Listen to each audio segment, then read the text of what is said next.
Hello, and welcome to my channel. I am Damien Marie AtHope. In the simplest terms, I am an atheist-humanist philosopher and prehistorical writer-researcher at DamienMarieAtHope.com. I am specifically an axiological atheist. An axiological atheism can be thought to involve ethical and value theory reasoned and moral argument driven apatheism, agnosticism, atheism, antitheism, antireligionism, secularism, and humanism. Axiological atheist can be understood as a value theory or a value science atheist. As an axiological atheism's ethically reasoned and constructive pro-humanity. I am an axiological thinker, value theorist. The science of goodness, worthiness, usefulness, valuableness, virtue, reliableness, accuracy, validity, morality, integrity, beneficialness, etc., etc. We axiologists have a value consciousness. And in general, we see the architecture of humanistic humanitarianism value in people that we see as dignity beings. Places and things are not. Axiology is a value theory. In its broadest sense, it involves areas of philosophy that are deemed to encompass some evaluative or evaluation aspect. Therefore, it crosses almost all domains in some way or another. Now for a more detailed terms as to what I am. I am an axiological atheist, an anti-theist, an anti-religionist, secularist, humanist, rationalist, writer, artist, poet, philosopher, advocate, activist with schooling in psychology, sociology, as well as I am an autodidact, self-taught in science, archaeology, anthropology, and philosophy. I promote science and am against pseudoscience, pseudo-history, pseudo-morality, things that are found in religion. So anyways, hi! Hello, how's it going? Pretty good. So Good. I've not been walking that great for the last week, which is unfortunate. My ankles, man. I've been in bed, bedridden, and I used to use a walker just to go to the bathroom. Even that is painful. Yeah, that's no good. So, but you know what? I still want to make videos. Hell yeah. So I'm just saying, my goal is that, like I said, I really want to make a difference. And if I stopped at my inconvenience, I would have done no activism almost at all, because as you see, there's videos and stuff where I'm in a wheelchair because I cannot walk. And even when there's times that I can, I went to atheist conventions and some other humanist and activism conventions. And I went there in a push bike. I've done it in crutches. I've done it in a cane. I've done it, in a foot boot. I've done it. I have pictures of famous atheists and me, and I have a foot boot on because I'm having issues walking. No. And so I'm just saying, I don't let my. But I also want to say that I do not think that people that have disability problems should not be supported. I just want to make this clear. Not even talking about, it has to be you or somebody else. I'm saying the government. Do you know that I cannot get stuff, even though I make no money in a sense, and I have disability issues because my wife works. Right. Yeah, so that's nonsense. Somehow it's her responsibility to have me be totally dependent on her. Yeah. That's the government's choice. With no support. Yeah. No support. Even though I am disabled somewhat, or periodically, and certainly have issues when they're not. But yeah. Anyways, so government's fucking bullshit, and they don't really care. They want to figure out every way not to care. It's more that. Yeah, that's right. So, So this is a video. I talked to an archaeologist, anthropologist, feminist, and she has some very strong opinions about words and stuff. I want to make a thing before you read any of that, or even my stuff or any of the stuff. I just want to make a comment that I know for me, I'm not as dogmatic on words, but I'm an axiologist, which means I care about value in something. Value can change. Right. Like, in other words, just to give an example before we talk about religion. In politics, they have that flag, right? It says, "Don't tread on me," that yellow piece of shit flag. I'm sure you know what I'm talking about, right? With the little stupid snake. Okay. That originally did not mean, in a sense, what it means now. Right. Right? People that are using it now are not the same people that are supporting what it originally meant. Yeah, that's the Gadsden flag or Gadsden. Yeah, something like that flag. All I'm trying to say is that origin of words could be bigoted. That doesn't mean 300 years later, that's still how they're used. True. Not saying they can't be used in that way. I'm just saying that I get her point, but it's like saying that every time I see the flag, I have to think of its origin, right, and not its current use. Yeah, which I feel is wrong. That's like the OK symbol, right? Yeah. OK symbol shouldn't be an issue. Right. I mean, when I was a kid, it just meant like cool, I guess, or okay, whatever. I mean, I don't even know exactly, but and then for a time, it got co-opted by the alt-right. You get what I'm saying? But now that symbol means white supremacy or whatever, white power. Or I'm not. They use it as a dog whistle, is what they. There you go. Right. Right. So my point is, terms can start in one thing and end up bad. Like, can start good, maybe, or not, or neutral, let's say, whatever, neutral value, and then become a negative value. Well, and things can start in negative value and become.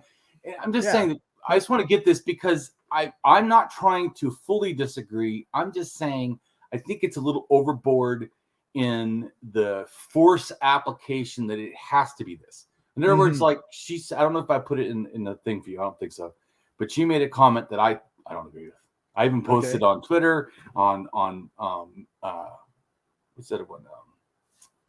Tribal or Mastodon? Tribal. I did Tribal and that was the one that's got a lot of anarchists on it. That's Mastodon. Mastodon, right? Yeah. So all three of them, I didn't tell people what I thought because I didn't want to influence in any way. I just said this is a statement that says that if you capitalize the word indigenous, you are supporting white supremacy. That was her statement. Interesting. And I do not agree.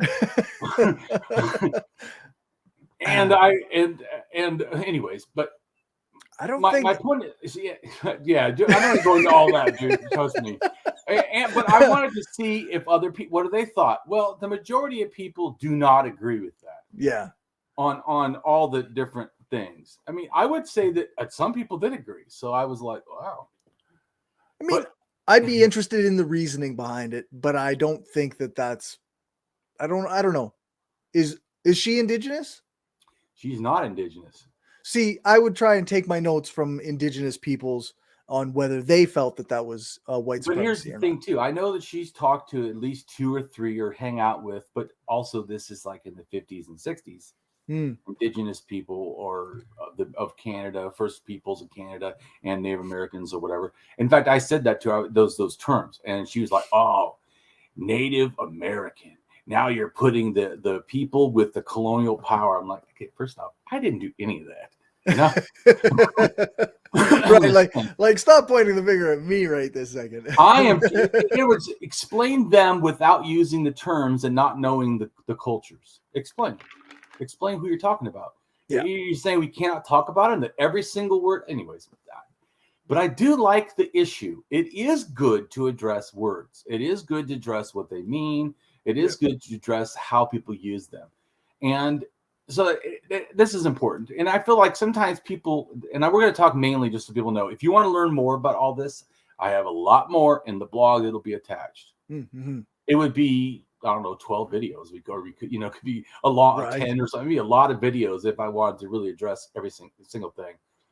But so there's more. We're going to mainly address just 2 things. We're non-religious and religious in a sense. non-religious is atheism. Both how it's been used negatively, originally, even. Right. To not even mean exactly always God. Sometimes we just call other people's religions, you're atheist. Right. God is fake, in a sense. So this goes to me in general, that she feels that we're addressing, when she uses religious words, that we're addressing racism like exclusively. First off, to me, I think that alone is a religious bigotry type of conception, because you're not attaching negativity to the religious stuff itself when it's happening. In other words, like if a Christian says these people are backward ass, is it racism or is it just Christian bigotry? Right.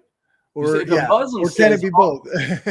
Well, if a Muslim says everybody in the West is a sinner, idolater, or whatever, and not following the true path of Allah, does that mean they're racist against Westerners? Or is it actually that they have a religious bigotry against anybody that doesn't have their thing?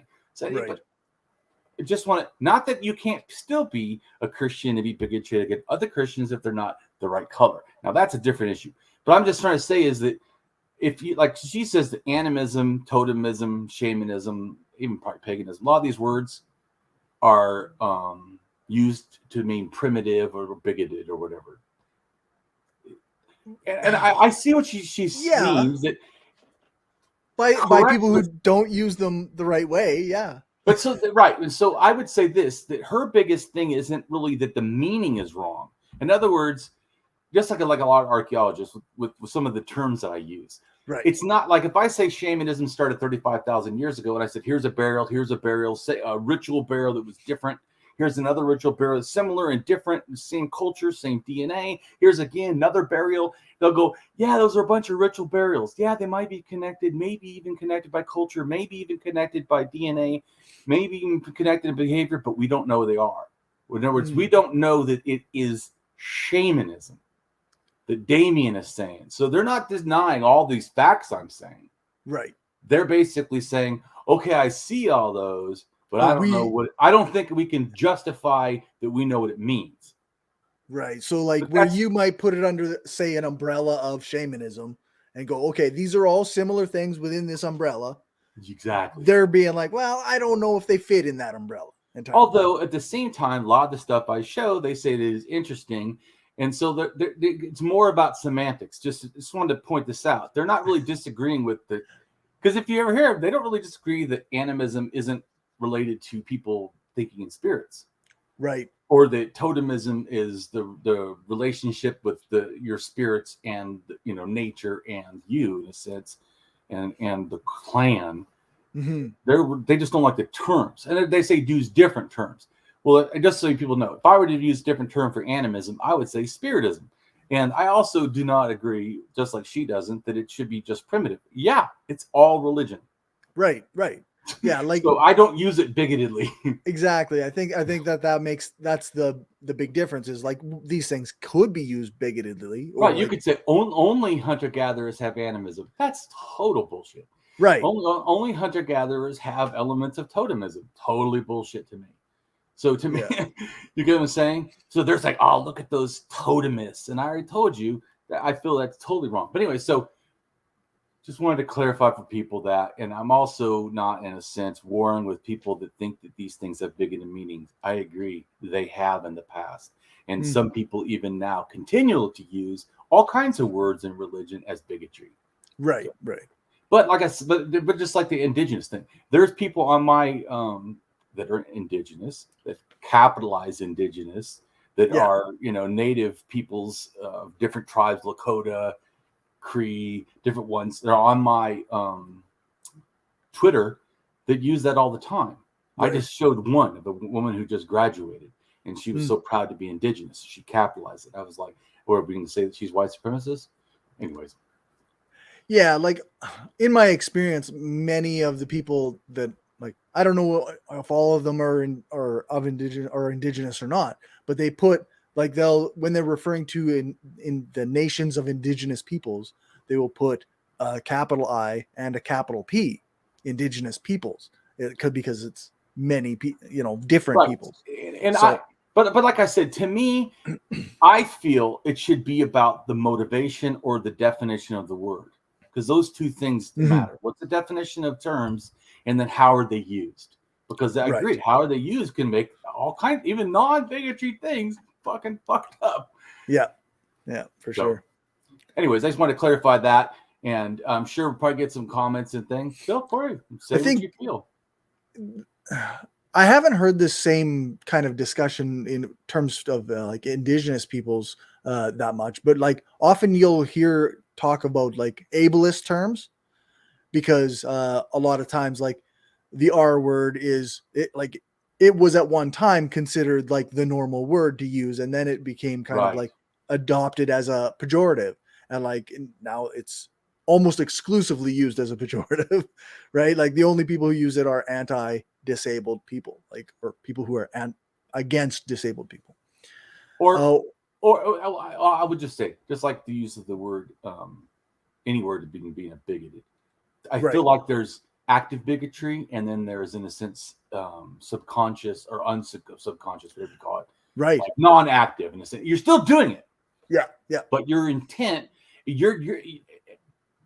but I also think it goes back to that some people that do that may think that, well, I had the original meaning, and they don't feel a need, though, to do anything but defend, even though, as you say, it's now pretty much used that way. Yeah. So, I definitely want to hold people accountable to what they use words. And like I said, I want to address all this, even though it could be a lot more, because I'm not disagreeing that we shouldn't know that words are messed up, and that we shouldn't think about this. It should always make you feel uncomfortable when you're judging other people. Yeah, that's right. Or labeling them. We should always be like, very cautious about the way we're doing these things. Yeah. I don't think there's anything like inherently wrong, but in fact, there's good stuff about that. We should be more cautious.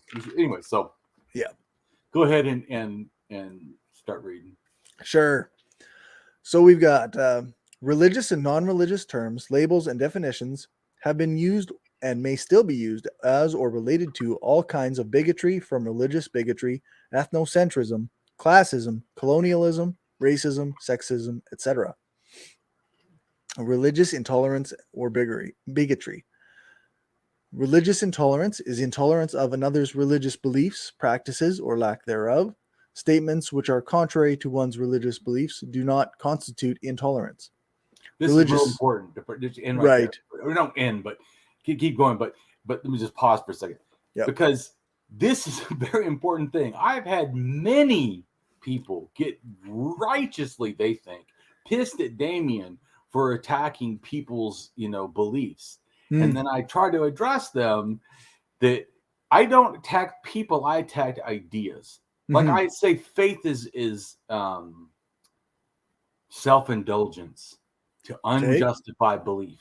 Piss people off. Right. But I say that I wasn't saying that people can't do it. I'm just explaining that you are indulging yourself in a unjustified belief. That is what faith is. Faith is to believe when there is not supportive evidence. Because like one person argued with me who was a indigenous person, a Lakota, and said that something about that. Well, I have no religion, but I have, my own experiences or whatever. You shouldn't talk about faith. And I was like, well, when people have facts, that's what I said. When people have facts, there isn't really talk of faith. So, anyways, go ahead and I do say things that may be offensive, but if you understand philosophy and how I think in general, you should be able to think about things and talk about things. Right. So, and if you don't like it, I guess that, don't be on my page. There is that line. Yeah. There's a point. I don't hunt people down and we can say things. They usually come on my page and talk about what I say. So, religious intolerance rather occurs when a person or group, example, a society, a religious group, or a non-religious group, specifically refuses to tolerate the religious convictions and practices of a religious group or individual. So pause again for a second. I do that. And I even did that, with that Lakota woman. I said, which I say all the time, so it wasn't like some new thing, that I believe people own themselves. That includes their thinking. You don't see me attacking people for thinking things. Some atheists do this. I feel it's bigoted. Yeah, they call them I stupid, agree. immature, imbeciles, whatever. No, I don't do that. What I do, like I said about the faith, I address the problem. I even said that I try to, as activism, say things and do things that makes people think. I want you to think. Yeah. I want you to analyze and process more. It's easy to either side, either feeling everything is racist or nothing is racist. To me, both of these are probably too extreme. Right. Yeah, that's right. Well, so I think that it's important to, in a sense, more than just critical thinking, is that, to me, is to understand that you need to hear other people's things and other stuff. That's why I don't have a problem. I have people that are religious that follow me. I don't say anything to them. No. I post my stuff. If they don't like it, they just don't have to listen. Yep. Monotheistic religion is the oldest and most encompassing framework for bigotry in the West. Its Manchurian binaries of I said that wrong. Manichean. Manchurian, that's a whole other thing. Manichean binaries of good and evil, pure and impure, superior and inferior, us and them, have been leveraged over centuries to justify bigotry. That ideology of stark division and uncompromising difference has survived in spite of the powerful prophetic traditions of those same Abrahamic religions urging social justice, compassion, and peace. Bigotry has been installed in religious institutions in the West for millennia, but at the same time, those institutions have authorized power to undermine bigotry. But of course, they didn't do it because of the goodness of the state's heart. Right. Ever. No, ever. It's only ever been in service of something else. And let's even address real quick just one note, which I don't think I put in there, but it's, I think, in the blog. Maybe it's not. But anyways, so the United States, right, talks constantly about religious freedom. Certainly the Christian nationalists love to talk about that shit. Yep. But it's not really religious freedom. They should just say Christian freedom. Yeah, that's the game. Because it sure as fuck ain't religious freedom. Yeah. Just like there's a thing that I think not very good at details, but always, but I don't know if it's 1970 something or whatever that they passed the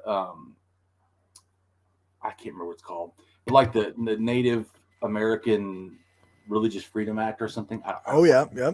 I don't know what it's called exactly, but I think I know what you're talking about, though. Right. But that law supposedly gives Native people, indigenous people, rights to have freedom of religion. Mm-hmm. But every case that has been brought practically for freedom of religion since that law has fucking failed. Yeah. So you think that's, yet the Christian one, they now are going to allow teaching the Bible in schools. I mean, yeah. As a what they call it, an extra credit class or some kind of like, oh, what the fuck? Right. Anyways, so go ahead. I'm just saying that. Yeah. Even when states say, "Oh yeah, we care," yeah, they don't fucking care. They don't care that much. They have contributed crucially to the fashioning of counter ideologies aimed at liberation from narrow views of human subjectivity and social life that engendered suffering. The problem of religious bigotry, then, is a complex one, tied to spatial and temporal contexts, and frequently admitting a measure of ambiguity. In other words, it is like bigotry in some other areas of American life, including race, gender, sexuality, and disability, but it differs from those because of its exceptional deep-rootedness in institutions. In addition to interreligious bigotry, there are also examples of intra-religious bigotry among various denominations, sects, and branches of religions. The appearance, including just Christian, which I told this one Christian before. He goes, "Oh, I hope the Christians take over the world." I said, if that happened, it would still be endless freaking war. Yeah. Because you'd fight it, which is the correct Christian religion. Yeah, that's right. Once all the other people are done, they'll be fighting amongst themselves. I'm like, that's no solution. These religions of peace, and this includes Islam too. Islam fights other Islam. and kill other Islam all the freaking time. ISIS killed more Islam related people than it did anyone that was non-Islam. Yep, I mean, that's right. So I'm just making a comment that I feel like if we just throw everything at the wall when it comes to like racism, we're really missing a deep and fucked up thing called religious bigotry, right? Which right. is heinous and extensive.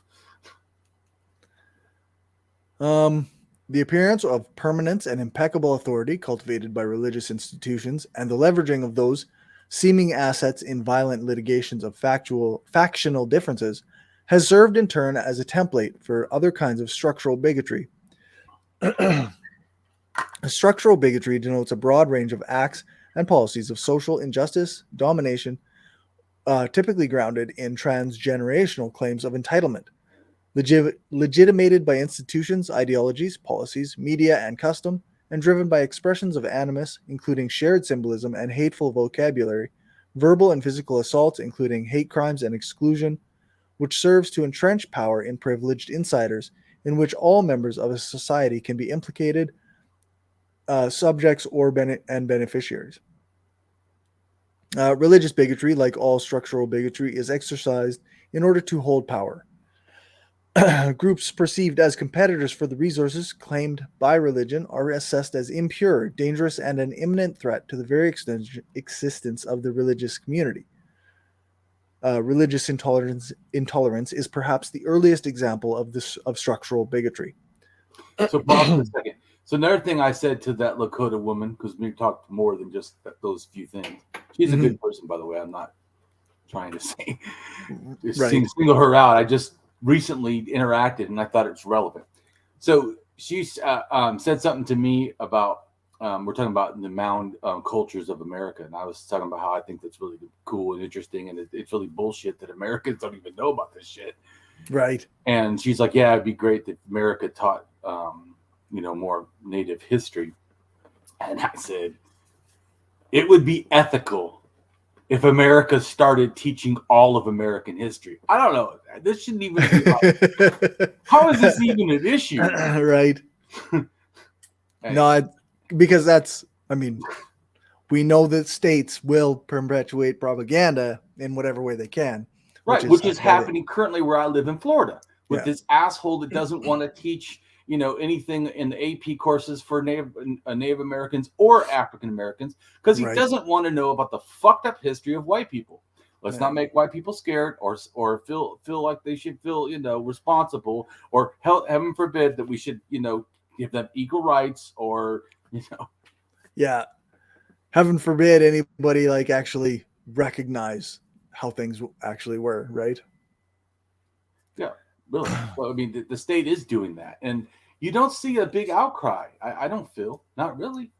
Here, I mean, the NAACP gave a warning: don't go down to Florida. I mean, right? It's not like nothing is happening. I'm not saying that. I'm just saying I wasn't even talking about people that are responding. I'm saying like the general public. Like you don't hear because Republicans think that American way, freedom, justice. Oh, really? Is that what that is? Seriously? Or is that more racism and white supremacy? Yeah, no, that's right. So go ahead. Sorry. Many early societies were configured around religious identity and religious group membership. Religious identity or lack thereof provided a ready proxy for exclusion, discrimination, persecution, oppression, and violence. Religious intolerance remains a strong driver of structural bigotry in the modern United States. Targets of religious intolerance are often those who practice or are perceived to practice faiths other than mainstream Christianity, and those who are secular or otherwise reject religious practice or affiliation. Inflammatory religious rhetoric and the violence marshaled to its cause have been present throughout national histories, including the earliest colonial settlements of North America. The American history of religious intolerance, as a record of violence between religious groups, is replete with generations of conflict among every religious group, large and small. Protestants of all stripes, Catholics, Jews, Muslims, Hindus, Buddhists, Mormons, Jehovah's Witnesses, Quakers, Shakers, Amish, indigenous religions, Afro-Caribbean religions, all of these and more have experienced religious intolerance, and many have perpetrated it. But this is the important thing, that it like I was saying, lumping everything under only racism is like a safe thing to never address the religious problem. Mm-hmm. Or it can be like, if we just say something that we can all agree is fucked up, but don't touch religion. Now this happens, I think, a lot to people that are favoring religions, more than obviously atheists. Atheists, I think, like I told you already, at least my experience, once again, I don't not met every atheist, but in my experience, there is a large percentage, too large for me, a large percentage of atheists that feel some sort of almost reminds me of people that feel like they found God, like they have the thing, and then anything they do and say is okay because they found God. Anything is okay to say and do because, hell, I found not God. Yeah. You know, I don't. Yeah.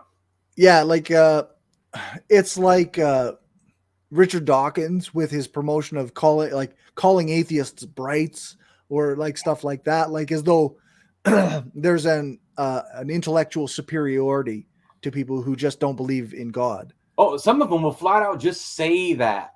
Right.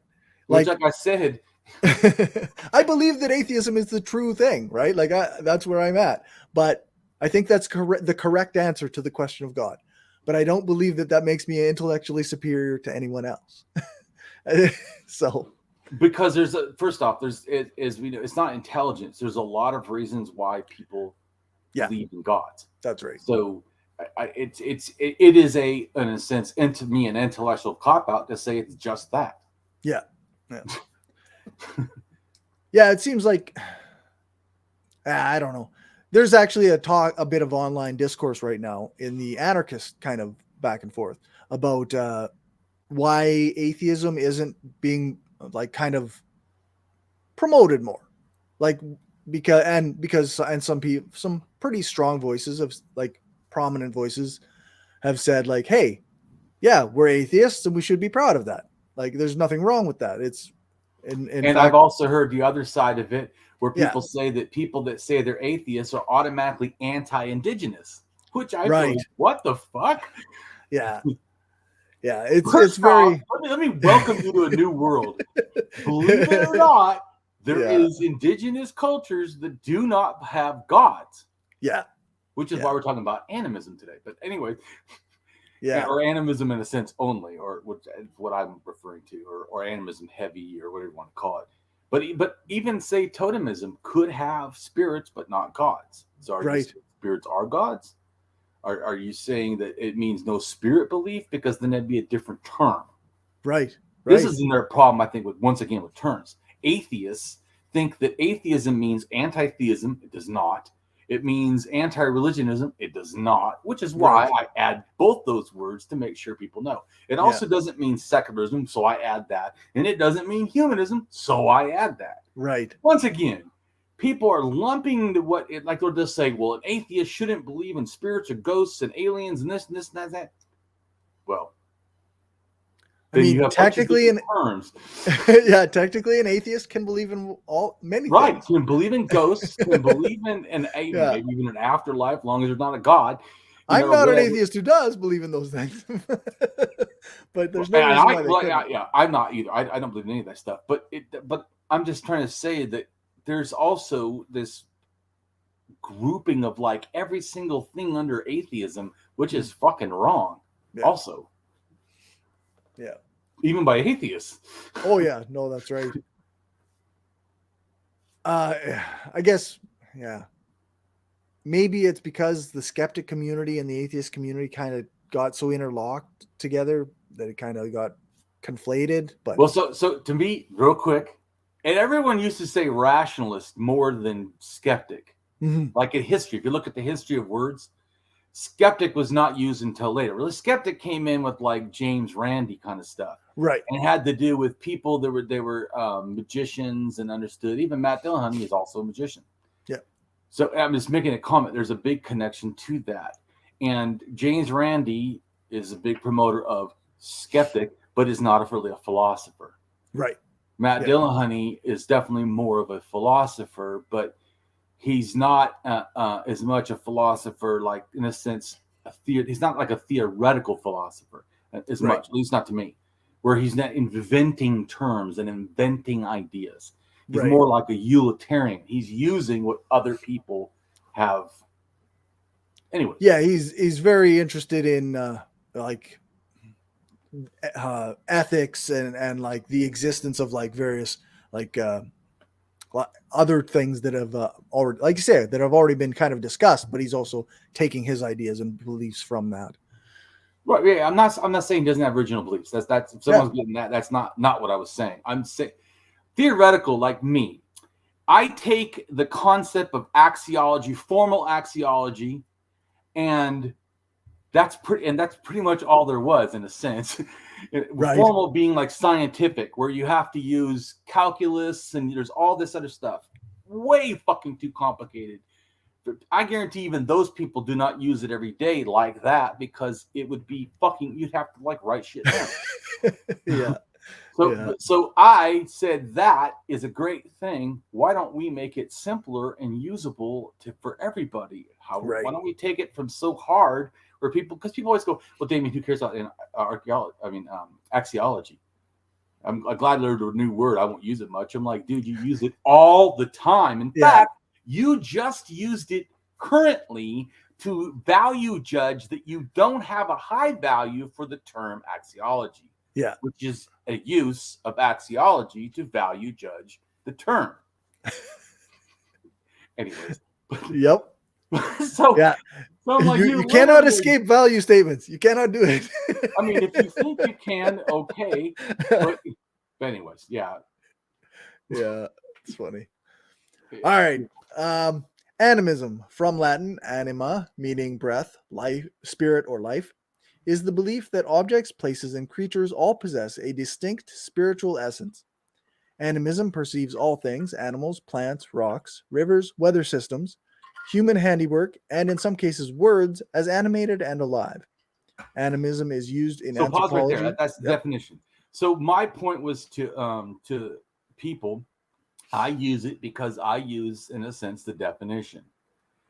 They don't really challenge the definition per se. I mean, a little bit, but it's more that the term has been used to be labeled with only primitive cultures. But I agree that term doesn't say primitive. It doesn't even limit what it is. I agree that those kind of thinking, a type of worldview in a sense. Well, and I mean, just based on this definition, I could see how that could be applied to all modern religions that believe that this is the handiwork of God, or this is the thing that God did, or, you know, I don't see why that's... Well, yeah, and there's a I can't remember the book, but you're gonna read a thing by Graham something. I'm really bad at names, man. That's right. There's things I remember and things I don't. I'm sorry, it's just my personality. I don't like remembering names. It sucks, but anyway. So the book on animism, which people now call that in a sense new animism. You're gonna read about that. Okay. But new animism doesn't see it, or at least that person specifically wrote that book, and he's a scholar on religion and anthropology, I think. But he says it pretty much like I do, that okay, here's this definition of a behavior or a thinking, and then you just look out and it's all over the place. Right. He says that all religious people have this, and small children have this, and some indigenous people have it. Right. Meaning that not everybody is still animist. Yeah. Who's indigenous. Some people are, like I said, believe it or not religious. Like we're not the only ones that come out with it not religious. That doesn't mean they have no culture, but just like people could be, in a sense, secular Jews, right? They're secular, meaning that actually they don't believe the religion is accurate. They just still follow it culturally, which is what other people do too. Anyway, so go ahead. For sure. All right, so animism is used in anthropology of religion as a term for the belief system of many indigenous peoples, in contrast to the relatively more recent development of organized religions. Animism focuses on the metaphysical universe. Right there. Now that I don't agree. I understand that they're using it that way, But to me, it's religious bigotry to me. It could also be what she said, racism, but I see it as religious bigotry. That one kind of religion. See, the reason I'm saying it, because if you read it, isn't that what they're saying? Right. These religions before organized religion are this way, but organized religion, which is bullshit, like you'd say, how is there a difference? How does that definition not fit the other people? You're just arbitrarily religious bigotry, arbitrarily put this line that these religions, right? Yeah, they're advanced. These other religions, these ones are primitive. These are these are the more recent ones. Those are the old ones. Right. You see what I'm saying? What yeah. Smith is, what they should, as an ethical person, say is, oh, if you're going to use this definition, then you have to use it ethically, right? In other words, you'd have to use it all over the place, universally. This reminds me of ethics. How you tell something is ethically true is how universal it is. Mm-hmm. If you say, this is what goes back to the problem that they don't like when I talk about human rights and stuff, because I start fucking them up bad. Or I don't mean them as in like just anybody. Most people. How about that? Most people. Okay. Right? When it comes to ethics, they pick them like they're going a grocery list or something. Right. That's not how it should work. It's the core of what, like a web. Something in the middle is the base thing, the value. And right. Everything branches out from there. This is what it should be. It all should be universal. Like when you say that humans own themselves. I say that humans own themselves. I don't mean they're a monetary commodity. I mean that we have the sovereign right to who we are. Our body, our everything. And that means ought to be universal.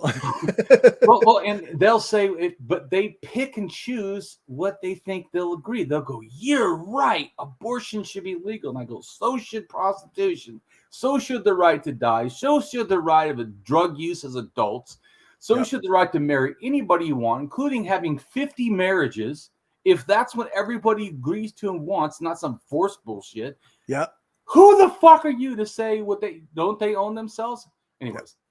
Yep. So I'm just making a comment that there's all these issues that are really the same issue. Yeah. Either I own myself or I don't. Yeah, exactly. The core is the same, is universal. Right. So, anyways, go ahead. I'm just trying to tie things in or try to help. Yeah. Yeah. So if I were to make sure I understand it, we're saying like that first definition, if we apply that universally, that's what you should do ethically, right? In order to do it ethically. Because this is always an ethics to me. If you don't, the justification has to be given. Right. In other words, like I say, this person killed, and I don't agree with the death penalty, by the way, but not for reason. Not that people shouldn't be punished, that they think, but because I think it's an ethical thing. We shouldn't torture either. Oh, crazy thing. Torture and murder are bad. But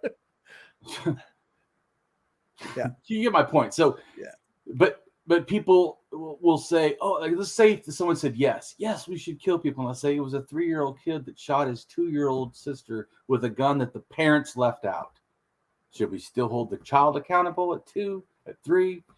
What age is that you have to add a justification? What's the justification is age. But why is age an issue? Well, because of cognitive understanding of things. Because morality doesn't start at birth in the full way. It starts a loose way, and as we develop, we become, because they call it moral reasoning, because we are able to reason. Well, at certain ages and children, they're not very good at reasoning. We know this is why we don't let them buy houses and all kinds of stuff. In fact, like a lot of the conservative movement, like they really want to push like trying teenagers as adults when they commit like heinous crimes. But, and I don't mean to be ageist about this, but teenagers' brains aren't fully functioned. They do not know how to make they don't know how to make decisions properly. They cannot reason properly. So to hold them accountable the same way you would hold an adult accountable, and that means somebody over the age of 25, not 18. It's absolutely like it's just looking for punishment's sake. It's just bad. And it doesn't help our society to anyways to act in that way. And certainly it's really ridiculous if you say, once again, about universality, to say, well, adults are tried one way, but no, this one child, nah, we're going to change all the rules and not do that. That's what I'm saying. It's no different than animism means this, but I'm going to only apply it in this bigoted way. What the fuck? Yeah. It's bad. It's not ethical.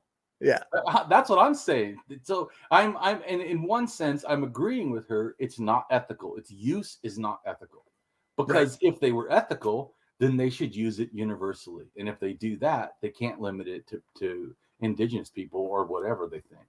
Right. Yeah. Animism focuses on the metaphysical universe with a specific focus on the concept of the immaterial soul. Although each culture has its own. Now tell me, what religion doesn't have that? Yeah, that's right. They all most have of them that. Don't. Come on. Immaterial soul. Yeah. Come on.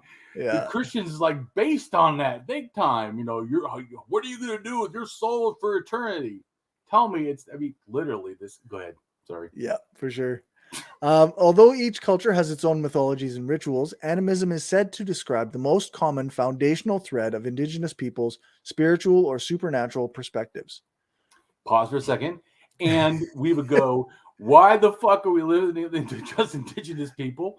It literally is in every single religion. So all over the world, people are animists. Go ahead. Yeah, the line could actually read, although each culture has its own mythologies and rituals, animism is said to describe the most common foundational thread of religions. See, and that is, now you just explained how I use the term. So even if other people use animism in a bigoted way, when I'm using it, I try to clarify as much as possible. That's not what I'm doing. Yeah. And I do not see it that way, nor do I value that bullshit. I feel that I agree with her in a sense. It is a bigotry. I just don't agree it's just racism. It's religious bigotry. Mm-hmm. Also, or to me mainly, maybe it has other crap in there. The animistic perspective is so widely held and inherent to it says most indigenous peoples, but I'm just gonna say religion, that they often do not have a word in there. They often don't have a word that corresponds to animism or even religion. But that is not once again, that is not limited to any religion. No. I talked to my mom when I became an atheist, and she said, well, she's spiritual, not religious. She is a fanatical Christian where her friends went against abortion and got arrested. She's not even like a moderate. She would walk around in white robes. Right. With red writing. But she's spiritual, not religious somehow. Yeah, spiritual, not religious. I'm just making a comment that just because people see themselves as that. Yeah. The term animism is an anthropological construct. Which is correct. See, and that says that anthropologists invented it, religion didn't invent it. Right. It's in a sense, it's how I use it even, is it's a term as a definition that explains this certain type of worldview or thinking. I just totally disagree with anybody that tries to limit that to, hunter-gatherer cultures or something. I mean, to refer back to our series on religious history or prehistory, the idea was that animism is part of all religion, right? But some religions, some religions built on top of that and did other things as well. Correct. But they all do animism. but as I also say too, that if I had to choose a religion, I would probably choose animism. Yeah, it would be more straight up animism than any of the other stuff. Yeah. They don't really have leaders. It isn't really exactly a religion, and you can actually, not believe in gods and still be an animist. I mean, right? Yeah. Yeah. So that's why I don't see it as primitive or bad or anything. When I say animism, there's no negative in anything. For me, it's more like these were the people before religion made itself fucked up. Yeah. To me, kept adding shit. You guys think it's advanced? I think it just became fucking terrorized. You got better at taking this simple thing that was just this way to act in the world, and then you just piled shit and shit and shit and shit on top of it until now we can't be, you know, gay or can't be trans and can't be fucking intersex. Right. And all these other religions had no, animism is no problem with that crap. So animism like doesn't really have a prescription, right? Like it doesn't really say you must be this way. So right. It's not that, once again, not that animist people, because they believe in spirits, can't think that spirits are telling them sure things. Yeah. But certainly it's not some universal part of it. Like Christianity, it's a lot easier because you can go to the book and go, look, it says to kill, you know, people that are gay. Right. It says the stone will not have a witch to live. I mean, that's not a very good book. Yeah. All right. Largely due to ethno-linguistic and cultural discrepancies, opinions differ on whether animism refers to an ancestral mode of experience common to indigenous peoples around the world, or to a full-fledged religion in its own right. Pause for a second. Once again, why is that the other choice? Other choice is that we apply it as the term is a definition for a behavior of thinking, and it would be universal to lots of people. But to say that it has to be a religion itself, it's a worldview. If you mean all worldviews that have supernatural elements or non-natural elements, then okay, it's a religion. But I don't think that it has to be, although I address it as religious evolution, just because I'm trying to explain so people can see the elements and stuff like I do. Okay.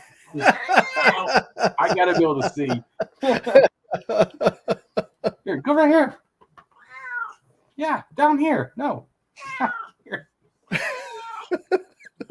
Oh. You're not in charge here, Damien. Yeah, I know. We gotta buck up and just deal with it, huh? Because I'm gonna sit on your chest and I just don't care. All right, yeah, just that's be quiet. Yeah. The currently accepted definition of animism was only developed in the late 19th century, in 1871, by Edward Tylor. It is one of anthropology's earliest concepts, if not the first.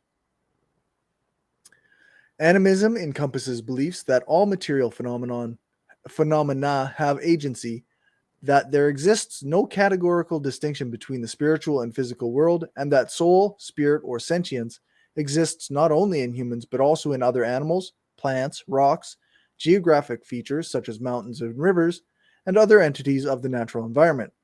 Examples include water sprites, vegetation deities, and tree spirits, among others. Animism may further attribute a life force to abstract concepts such as words, true names, or metaphors in mythology. Some members of the non-tribal world also consider themselves animists, such as author Daniel Quinn, sculptor Lawson Oyekan, and many contemporary pagans.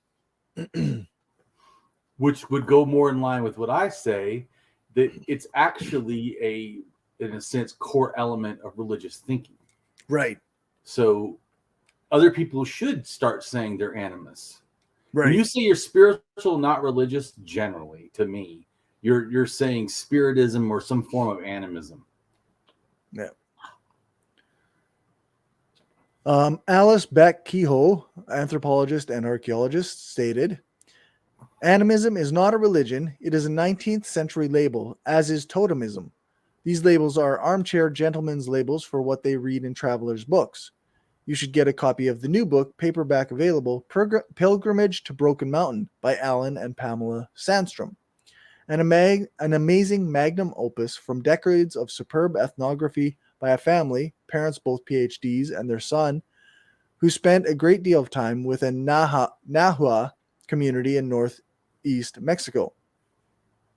In Mexico mountains, going on 5 pilgrimages with them to holy mountains. On page 4, left-hand column near the bottom, the Sandstroms explain why animism is a bad label, and instead say ontological monism." Pause for 1 second there. Mm-hmm. So ontological is a philosophy word, right? And then monism can be a philosophy word, but generally is a term used in Hinduism to address their worldview that the world is all one, or there in a sense is only one. This goes back to the concept like they're deities too. There's like a main deity, almost like a monotheism, and all the other deities, depending on, of course, which thing you read, because some things don't say this, but I'm saying depending on the book. The Bhagavad Gita says that all gods are, is it Krishna or Shiva? I can't remember now, but I have it written somewhere. I just haven't thought about it in a long time. Yeah. But anyways, it says everything else is an avatar in a sense, a lesser representation of something, but it's still all part of the main deity. Which is, this goes back to like Christianity. So should we call Hinduism monotheism? Right. Or is it polytheism? Or yeah. Well, they say it's all just avatars connected to the one, so it's really only one deity. But anyways, this goes back to my. I'm just saying. So people use words in all kinds of ways. But so another problem is, for at least for me, I should say an issue. Ontological monism. If you go read the definition, I'm a reject it just off reading it. Oh, okay. I find it weird for a person that says don't add categories, or be careful of the categories you add of whatever on things, right? Making them too big, like animism, being too big of a term or something. Ontological monism says there's only one thing, the world, only one item in a sense in the whole world. Right. As an axiologist, I'm like, oh my fucking no. What are you talking about? Anyway, so and that concept just is just a non-starter for me. How it's presented, like just no way. And then the secondary thing is it actually stems from or relates to nihilism. Another thing I really don't favor. Which could go with the ability to say everything is one when it's not. Anyways, it's like I don't see anyways how that word would be beneficial instead of the word animism. So like I said, if I was going to be accurate to what the definition means now, if the definition isn't bad, it's the term, then why not call it spiritism is what I said.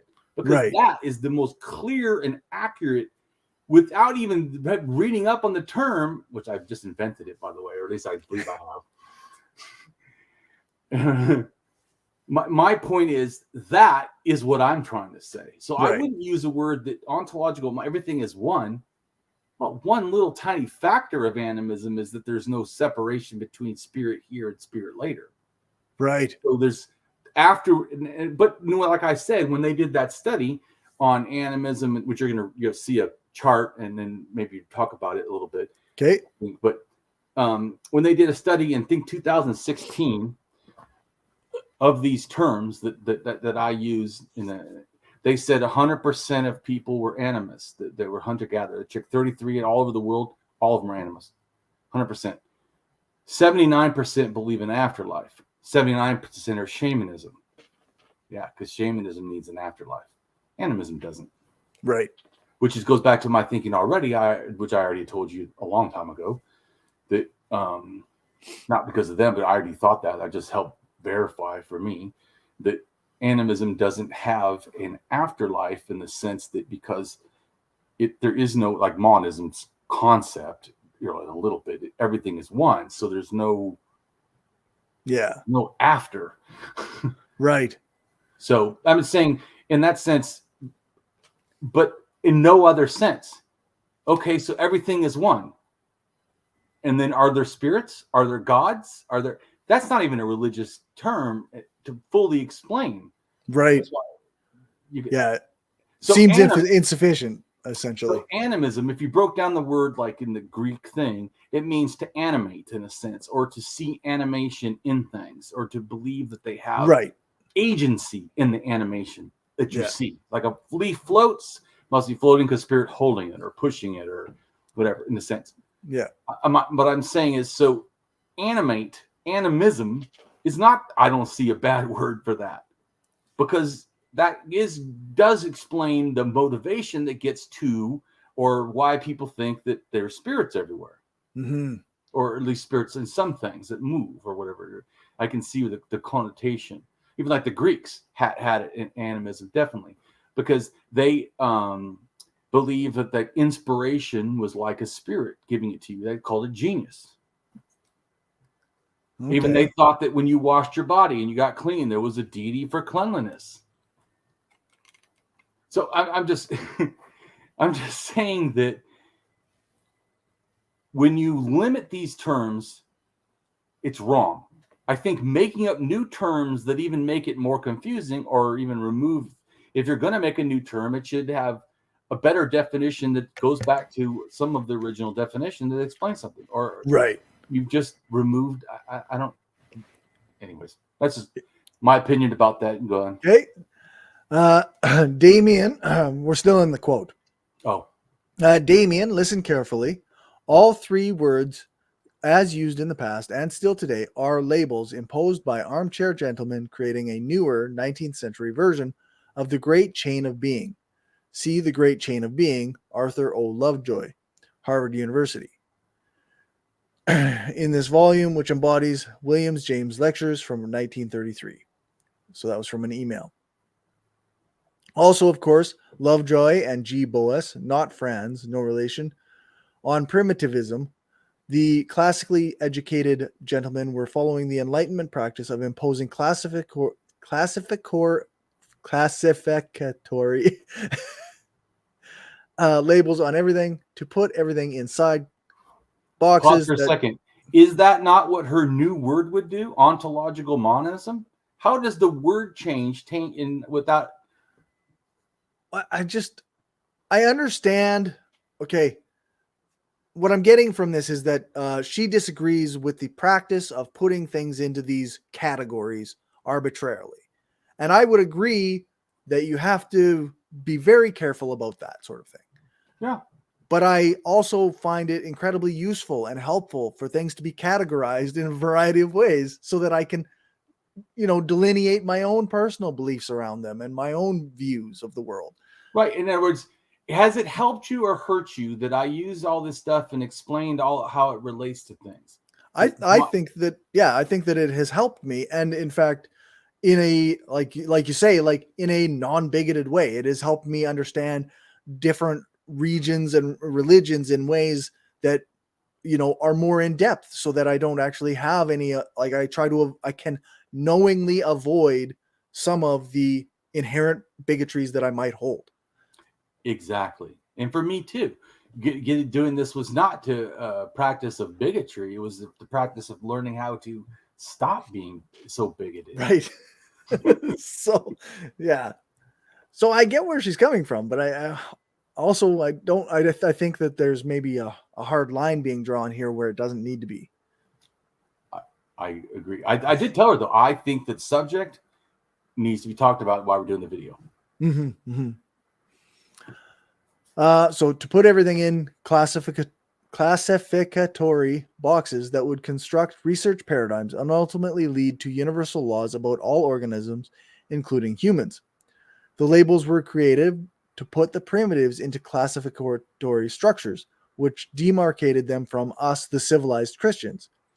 Yes, they have no sexist connotations now, nor did they originally. They are, however, blatantly racist in that they separate non-Western peoples from white Christians. Thus, you should not use these labels. As for the term shamanism, we don't have data for its earlier form or forms other than maybe the Wu of early Chinese writing. Pause right there for a second. I have an issue with that concept of saying that. There are lots of archaeology of all kinds. There is rock art and all kinds of stuff. She's in burial, like I said. You're just saying that you don't agree that's what it is. Right. But there's all kinds of remember when we there's opinion that like the earth diver myth or the belief in burying dogs probably relates to shamanism in a sense, or some prehistoric shamanism, what do you want to call it? Not that it was any primitive. I'm not saying that. I'm just saying like older. Right. But to say that the only stuff you have is the written sources of China referencing Wu shamanism means that what you're saying is the only thing we can know is what's said in history.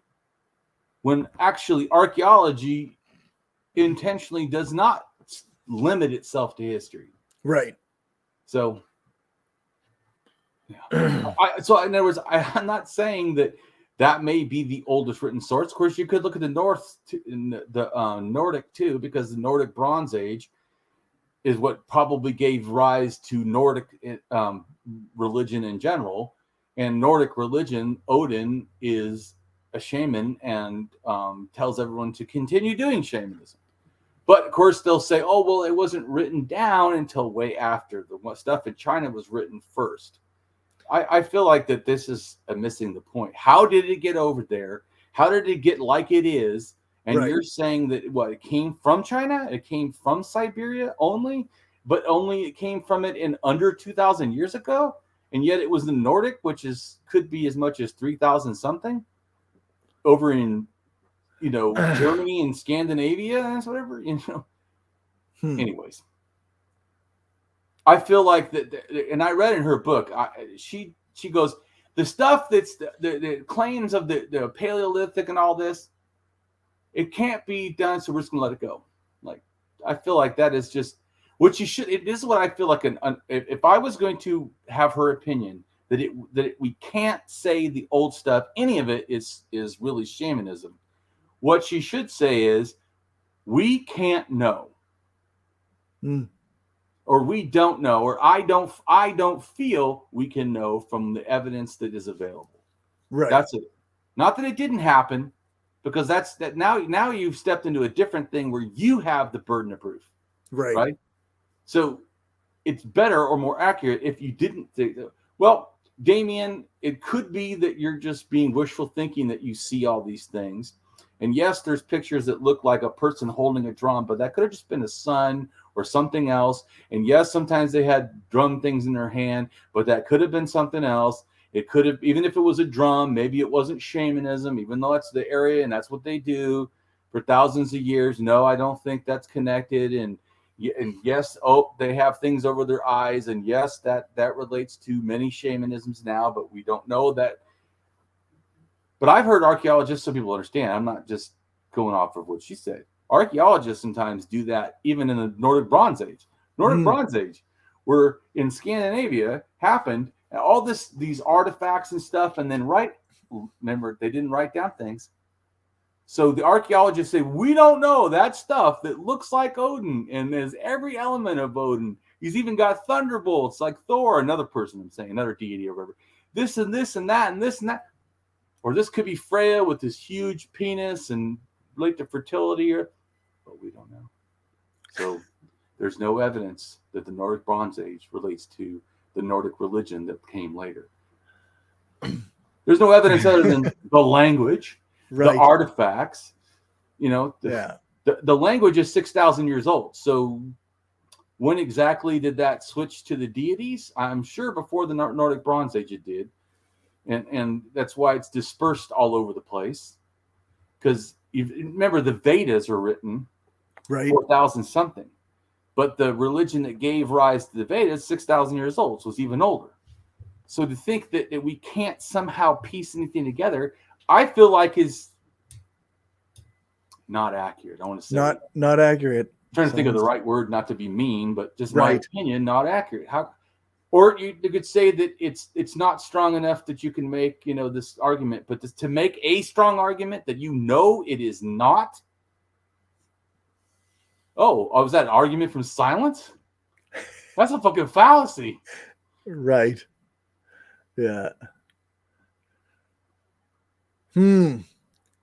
So okay, I'll finish off this email and then we actually have a response from you. Yeah. So, shamanic religions are a historical cultural tradition in Asia that spread from the ferment of religious revelations and movements around 2,000 years ago. Hinduism becoming written down, Buddhism in opposition to it, Chinese educated class interested in these. Animism and totemism are purely academic impositions of Western imperialist culture. Look at it this way. Would you lump the cuisines of India along with the work of the sous chef in one category because both are Indian, and put that category opposed to fine French cuisine, but with the common implication that the French cuisine is civilized, but the other two not, because their nations were conquered by the Europeans who ate French cuisine.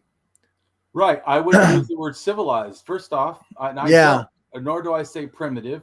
But if I would say cooking techniques, that the fact that they use ghee and butter is a highly connected to how the French cook with butter. And it is totally different, talking about cooking, than, I don't know, the Italians that thought using butter was for primitives. And that only a true enlightened culture would use olive oil, of course. No. Right. I mean, still, this is serious. Their stuff is all olive oil, and the French is all thing. And the fact that the Indians are from India, that's what I'm do. Not Native Americans or indigenous people of America. I meant the people from India, that they use the butter, ghee. But here's an issue. Also, I would say that they're both related, including the one that uses the olive oil, and Indo-European religions. So I can actually link them together in a larger context. All of them, Hinduism, Greek, Roman, German, English, French, Spanish, Russian, Ukrainian, all these are Indo-European. So, and all of them have, guess what? Very similar religious concepts in a big way, but not in a small way. In the small way, they're all different. And we need to acknowledge that. They're all different. They're all different. Thor is not found in the Greeks. Right. But something kind of... There's some similarities there. My point is, I'm just saying, so I agree. If you limit it to the thing that's incorrect, that's incorrect. But if you say that to attach similarities when there is justified similarities, how the hell is that bigoted? Yeah. French is related to the Hindu in that. Just like you could say Hinduism, in a sense, is related to Chinese religion. Both of them value spices in a way that's not found, say, in Germany or England. Right. But I'm still not being bigoted. I'm just explaining a factuality of that they both cook this way. In fact, they have interaction for thousands of years as well. So, yeah, I mean, if we're talking about food, like you say, like it's on a contemporary level, it's the difference between, appreciating that the Indian food is being cooked with curry, and somebody who's using that as a slight against Indian people to say that they all, stereotypically, they all smell like curry or whatever. Like, there's a difference between these two things. And yet we're both addressing curries. But so that's why I was saying with her, it's not that I disagree with the concept of addressing this. Right. How she's addressing it and how she's trying to group label everything, I just don't agree with. Yeah, it seems to lack nuance. It seems to lack and the nuance that she says should have. Right. And I know that like sometimes people use that as an argument to ignore like racism or what have you, but I don't think that's what we're doing. That's definitely not my goal. My response. Your response. Yeah. I appreciate Alice Beck Kehoe's thoughts and think it's important to explain and expose past bigotry, sexism, racism, homophobia, transphobia, etc. I think I will in the future do a blog and video addressing bigotry and terms used in religious explanations, past and present, as this is also an important subject. This blog post is part of this, or this video is part of this. I also need to restate to people that I am a revolutionary who uses prehistory and history as a path to greater intellectualism and enlightenment. I'm not making my blogs for archaeologists or anthropologists, but for the general public to inform and inspire new learning and desire to learn more, thus becoming more culturally aware. Words that are now descriptive of religious thinking and behavior are not the same as racist or sexist words with clear racist or sexist meanings. Right. So now we've got a couple charts.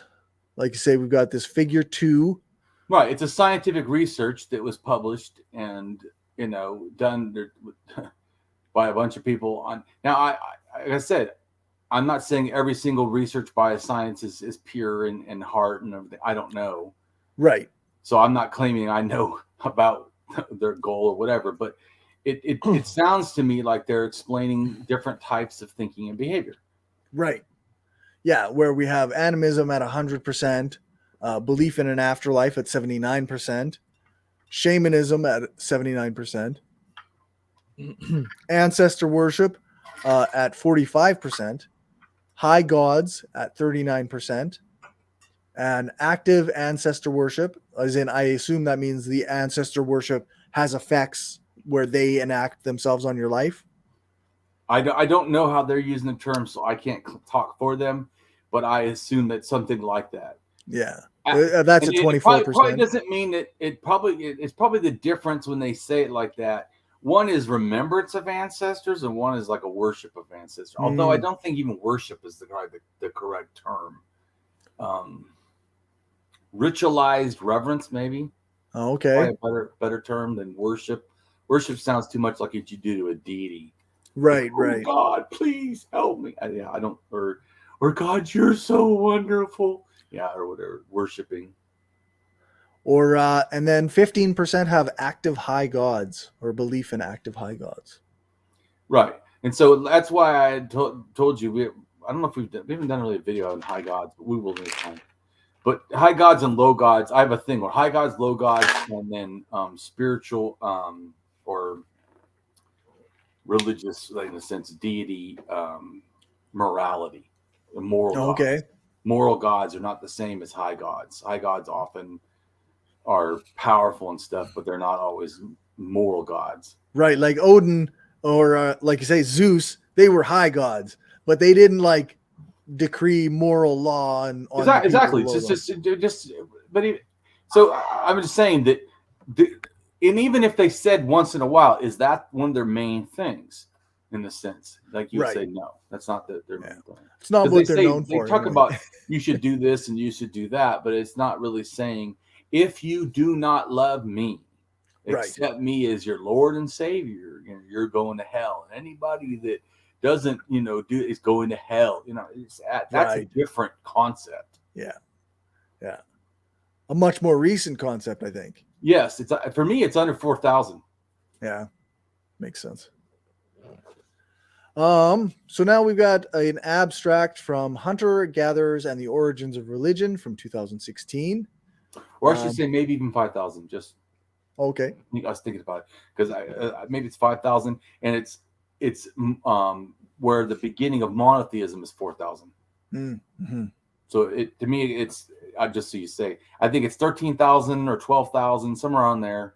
The deities maybe become an issue and bigger. Start off kind of like animals. I think they were like related to totemism type of animal spirits that are connected to clan or connected to power or type of thing.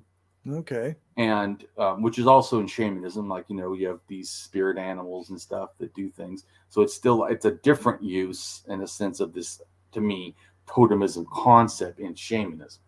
So shamanism have it, but Christianity has totemism. I'm just saying that. Once again, for me, how I use these terms are definitions to type of thinking and behavior, not limited to type of people. Right. Yeah. So Hunter-Gatherers and the Origins of Religion, 2016. This starts with a quote. The universality of religion across human society points to a deep evolutionary past. The abstract. Recent studies of the evolution of religion have revealed the cognitive underpinnings of belief in supernatural agents, the role of ritual in promoting cooperation, and the contribution of morally punishing high gods to the growth and stabilization of human society.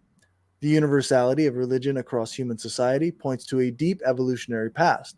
However, specific traits of nascent religiosity and the sequence in which they emerged have remained unknown. Here we reconstruct the evolution of religious beliefs and behaviors in early modern humans using a global sample of hunter-gatherers and 7 traits describing hunter-gatherer religiosity, animism, belief in the afterlife, shamanism, ancestor worship, high gods, and worship of ancestors or high gods who are active in human affairs. We reconstruct ancestral character states using a time-calibrated super tree based on published phylogenetic trees, and linguistic classification, and then test for correlated evolution between the characters and for the direction of cultural change.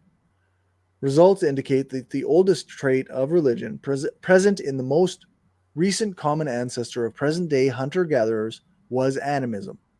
And I would say, and so is that for every freaking religion of the world. Yeah. Yeah. In agreement with long-standing beliefs about fundamental role of this trait, belief in an afterlife emerged, followed by shamanism and ancestor worship. Ancestor spirits or high gods who are active in human affairs were absent in early humans, suggesting a deep... I was going to say, do you see that? Doesn't it almost sound like what I say? Yeah. Yeah. Right? This is pretty close. I didn't write this. I was already doing my thing way before this came along. And I saw this, I'm like, wow. Is Damien involved in this study in some way? But it's because of what I saw and what I was right. So let's go back to there's no way we could know. Right. Except what history is written. I'm like, literally, there's a lot of other ways. There's other ways. Suggesting a deep history for the egalitarian nature of hunter-gatherer societies. There is a significant positive relationship between most characters investigated, but the trait high gods stands apart, suggesting that belief in a single creator deity can emerge in a society regardless of other aspects of its religion. And animism can happen in a society regardless of other things. Yeah. Yeah. Old animism definitions. Earlier anthropologists... This is what she works with the most, to me. Okay. Her concept. Right. Yeah, this is where she's getting like the idea that this is a racist term, right? This is... I still think it has religious bigotry, too, which she doesn't address. She's just racist. It's racist, okay. Maybe how I read primitive crap, yeah. But also that primitive crap is still based on a religious bigotry. Right. You're primitive because you don't have a good monotheistic religion. Yeah. So earlier anthropological perspectives, which have since been termed the old animism, were concerned with knowledge on what is alive and what factors make something alive. The old animism assumed that animists were individuals who were unable to understand the difference between persons and things. Critics of the old animism have accused it of preserving colonialist and dualistic worldviews and rhetoric. The idea of animism was developed by anthropologist Sir Edward Tyler through his 1871 book, Primitive Culture, in which he defined it as the general doctrine of souls and other spiritual beings in general. According to Tyler, animism... If you had that definition, how does that not everywhere? Right, yeah. Read it again, just the definition, not other crap with it. The general doctrine of souls and other spiritual beings in general. Yeah. If we just stick to the actual definition, I still see that the bigotry was acting as if you can limit it to just people that are not Christian or not monotheistic or whatever. Yeah, like I say, the bigotry came in when you started categorizing people as this or not as this. Because that definition literally could be anything. I mean, tell me what religion or even spiritual non-religious would not go, oh, okay, yeah. Right. Say it again? Yeah. I want to hear it again. Yeah. So according to Tyler, animism often includes an idea of pervading life and will in nature. A belief that natural objects other than humans have souls. This formulation was little different from that proposed by Auguste Comte as fetishism, but the terms now have distinct meanings. For Tyler, animism represented the earliest form of religion, being situated within an evolutionary framework of religion that has developed in stages and which will ultimately lead to humanity rejecting religion altogether in favor of scientific rationality. Thus, for Tyler... But see, I have a problem with that, too. Yeah. Gods are never true. Learning to that concept is not an evolution of religion. It's a realization of what you can epistemically justify. Right. Because there has been like a change in the way that people think, right? Like in sort of the desire for like evidence and yeah. Like, but I'm placement saying within I wouldn't call that an evolution of religion. Right. To me. Right. Yeah. No, I don't see it. But this just goes a change back to why I yeah. don't like Dawkins' scale that starts Right. off at extreme religious belief, and then finally evolves to atheism. Like, the fuck are you talking about? Here, clue, dude. You're not born with religion. You're born with not a religion. Right. And then you're taught it. Yeah. So or you learn it or you inspired to create it or whatever the hell. But that was not the original state. I will not accept that a religious state is the original state. Yeah. Even in children, right? So they aren't born with a religious mindset. By 7, animism, has from, I can't remember if it's 5 or maybe it's 4 to 7 or something. People, not everyone, because they did a study. First off, it's been said it was everybody. That's not true. They did a study that couldn't be supported, but it is a lot. Right. It is a very common thing. It's just not everybody. Some people are not as persuaded by that for all kinds of different reasons. But so it does happen, right? So, but it didn't start that way. It's something as our brains evolve, we start like inquisitively looking at the world and trying to understand. And the world's scary, and it's less scary when you feel like you understand it. Yep. So I mean, it's I don't feel that is in a sense just an error. Not so much that it's some primitive thing. It's just that everybody starts this way. It's learning to critically think. Yeah. And then applying that, whatever. But I also think that people that, like you said, that are forced into it, it's not the same to then look at them and say, oh, you didn't have any choice, but because you're stupid. Right. It's like saying that that's just wrong. That's like saying, in other words, what I'm trying to say is it's like saying American identity or Canadian identity. That's what I was trying to tell you before. You do have a Canadian identity. You're different. You go to other countries, you'll find out real quick. They know that you have a different identity. Right. You may not even know it, though. I went someplace and was asked, am I American? Well, because I act like it. It's funny. Once, kind of not related, but sort of related, I guess.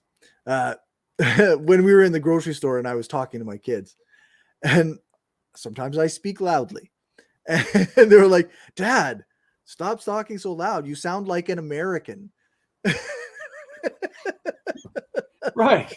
And of course, the correct Canadian response is, "I'm sorry." Right. Oh, geez. Yeah. But the point is, I'm saying, because you're taught to that. Americans don't say sorry. Americans say fuck. I remember one time I was sitting in New York City at a stoplight waiting to go. I'm not going to leave until the fucking thing turns green. This old lady goes walking by really slow, and I'm like just staring at her because I'm looking forward. And she looks up and realizes I'm staring at her, flicks me off, and then keeps going. I thought, welcome to America. Yeah, that's right. Oh, that's funny.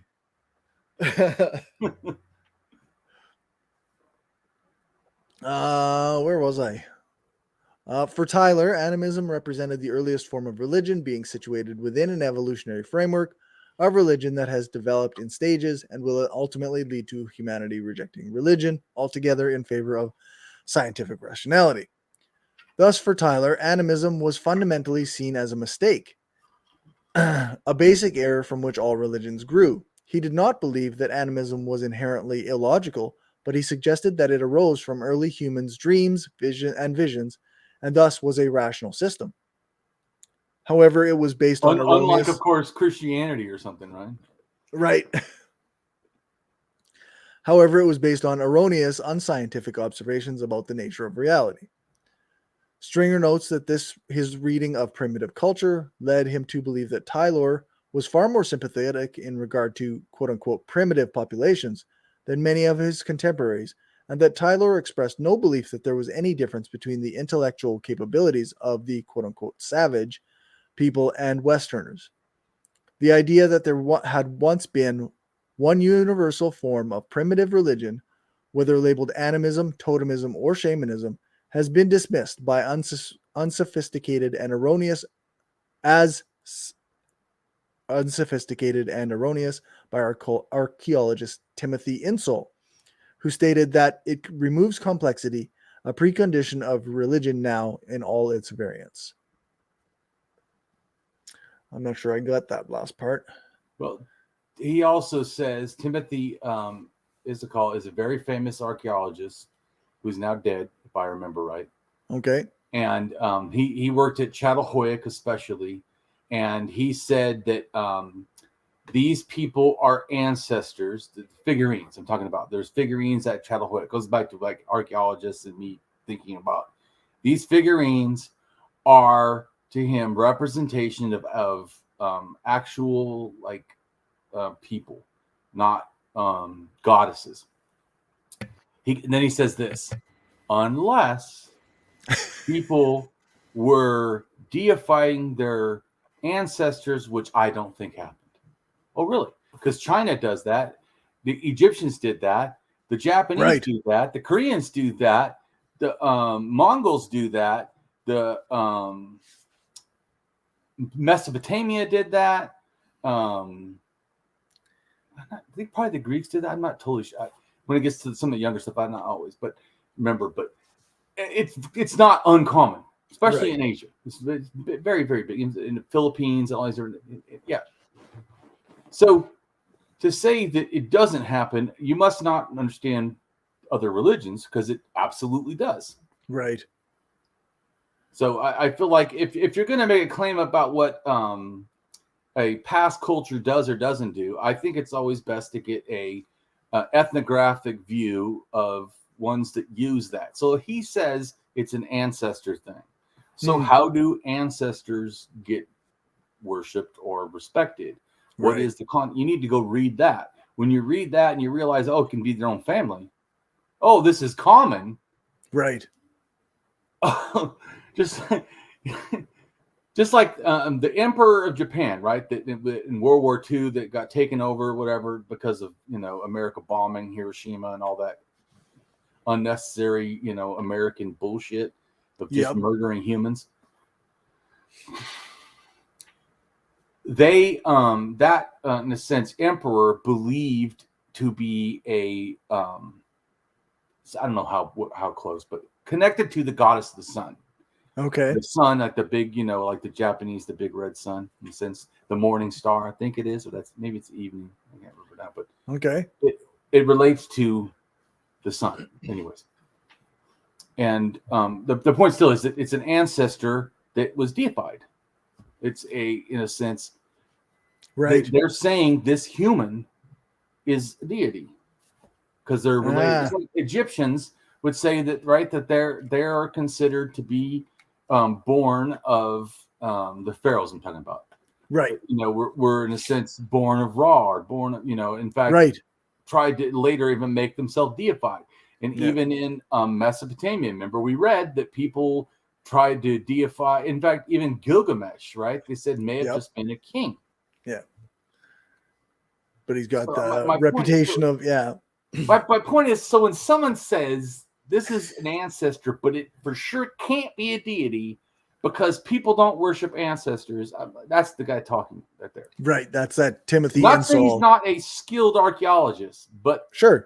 But in the thing of comparative religions, I'm not, way he talks, I'm not real sure he's as thoroughly, invested in himself and understanding.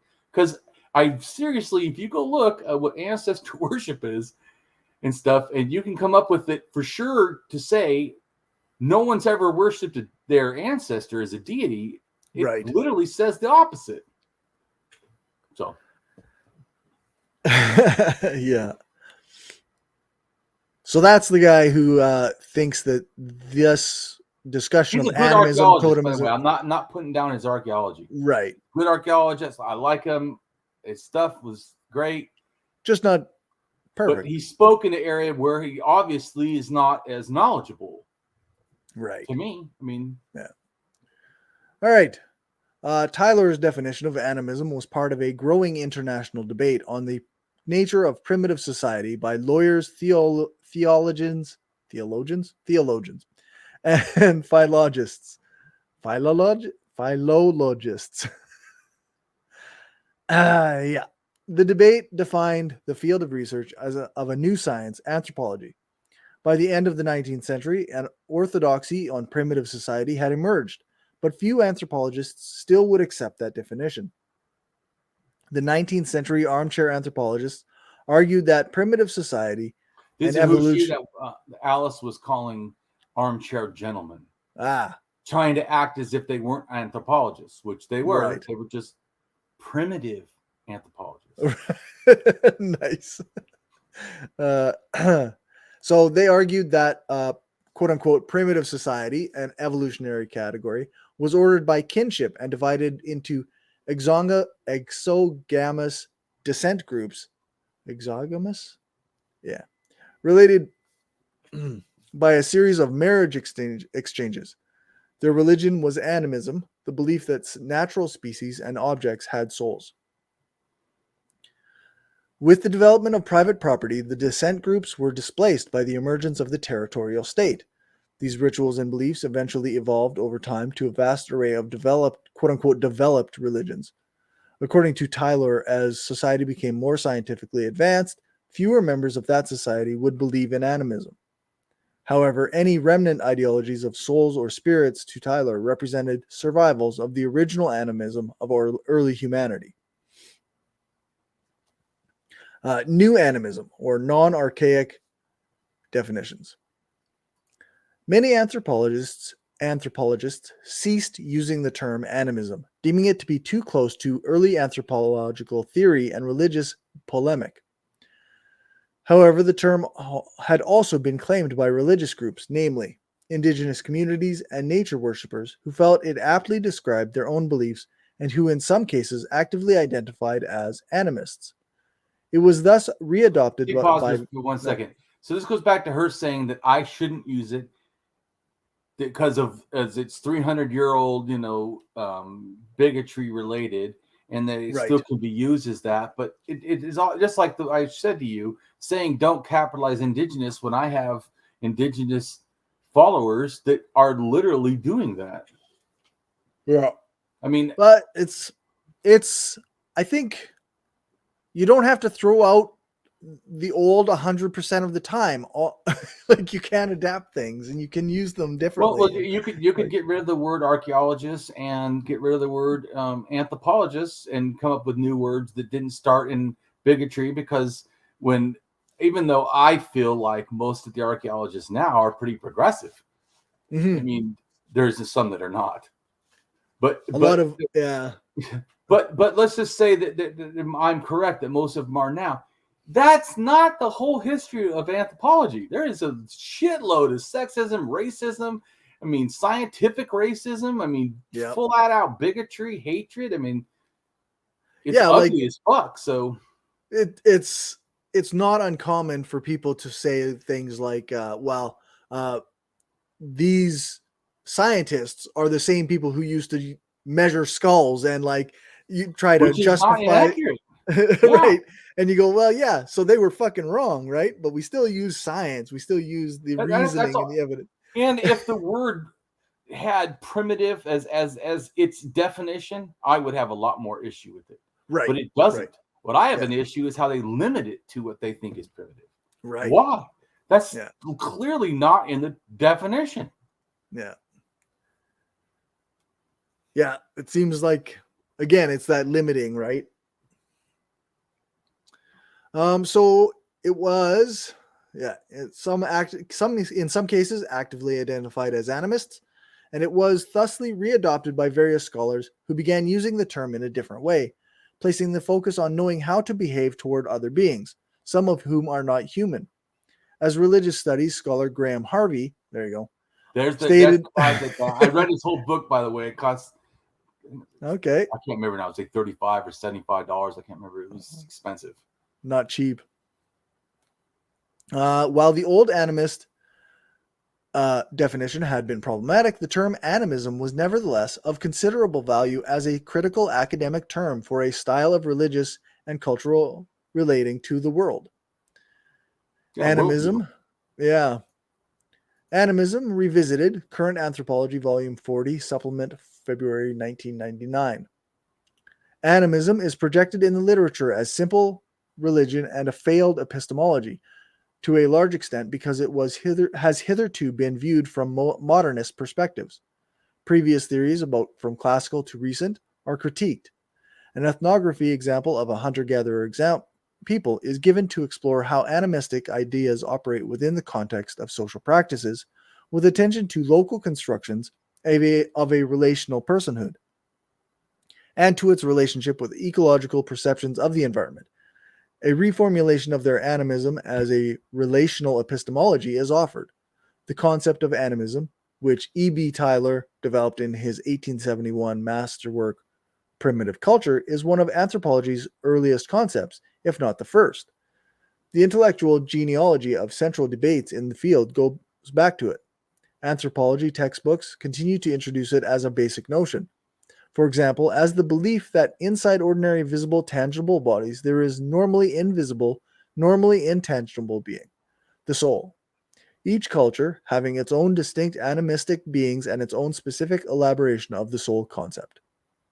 Which is what I've told you before. I don't think even in Africa, which I think has some of the, what I feel is animism only, they're not all the same. Right. So I agree that we should both use a larger term, like say morality, but that doesn't list all the kinds. Or if I say anarchism, I'm not listing all the kinds. Or socialism, not listing all the kinds. Or capitalism, not listing all the kinds. But you can sometimes just say capitalism is bad and not have to list all the kinds. Yeah, that's right. Yeah.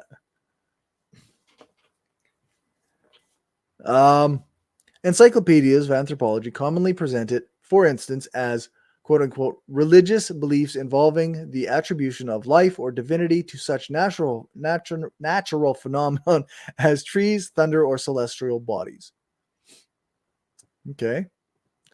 The notion is widely employed within... Pause for 1 second there, so you can get this to other people that think that they don't relate to this. When you look at the heaven and you think that's where God is, that is no different than an animist that looks at heaven and thinks that that's the spiritual of everything. Yep, that's right. Yep, that's the same thing. Same thing.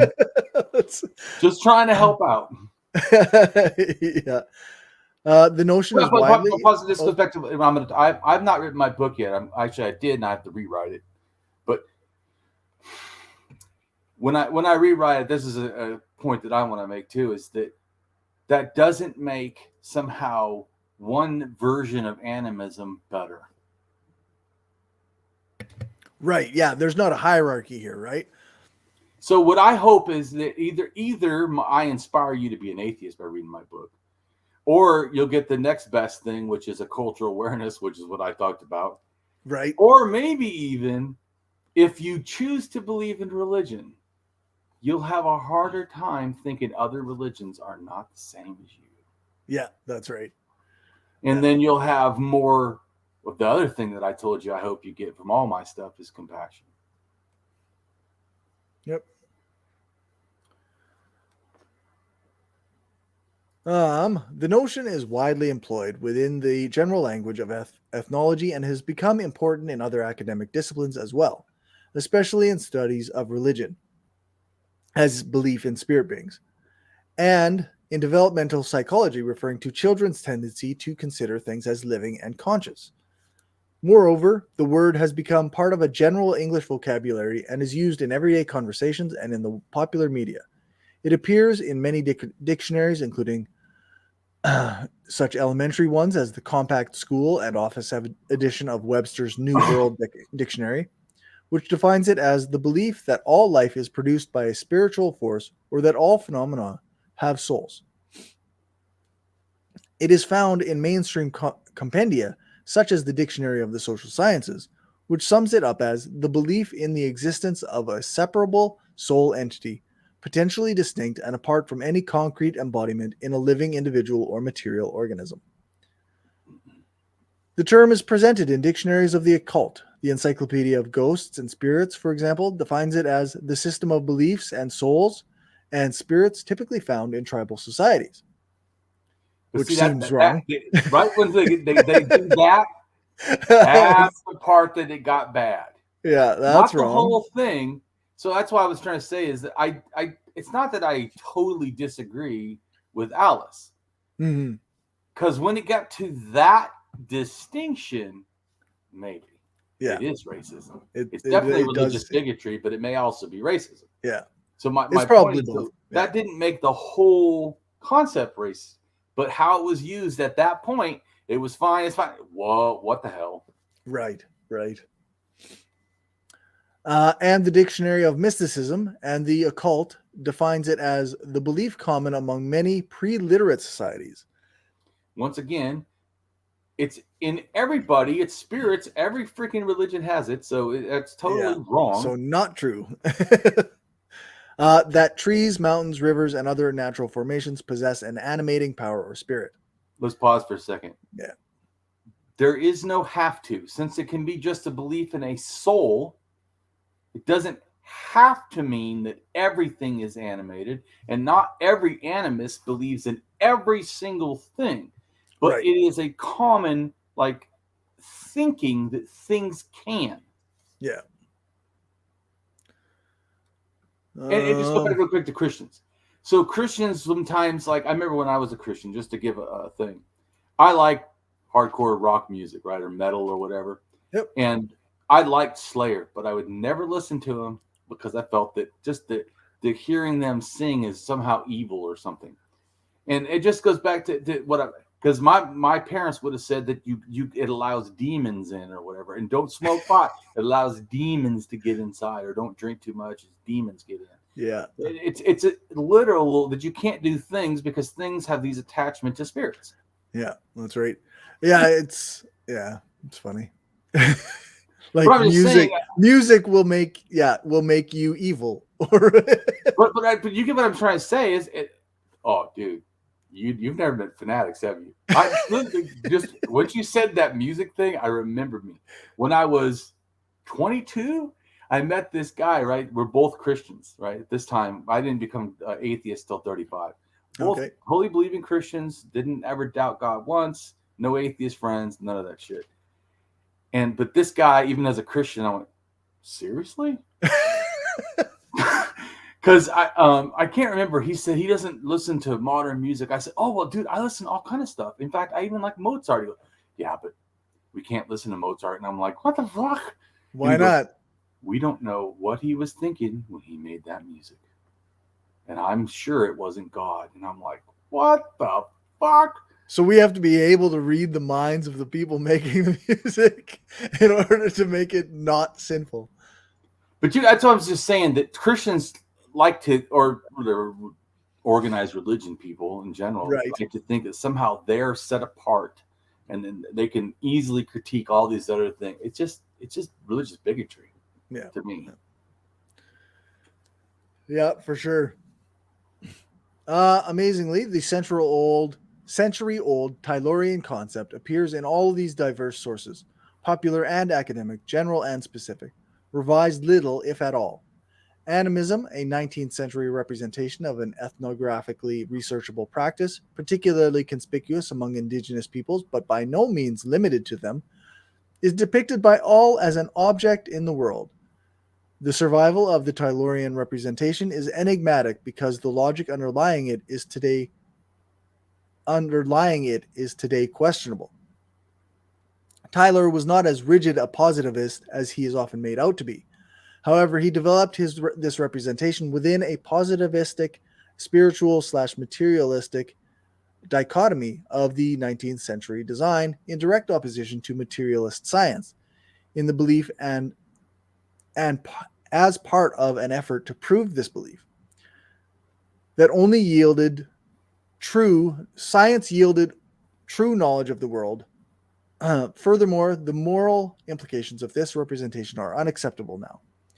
Taylor posited that animists understood the world childishly and erroneously, and under the influence of 19th century evolutionism, he read into this cognitive underdevelopment.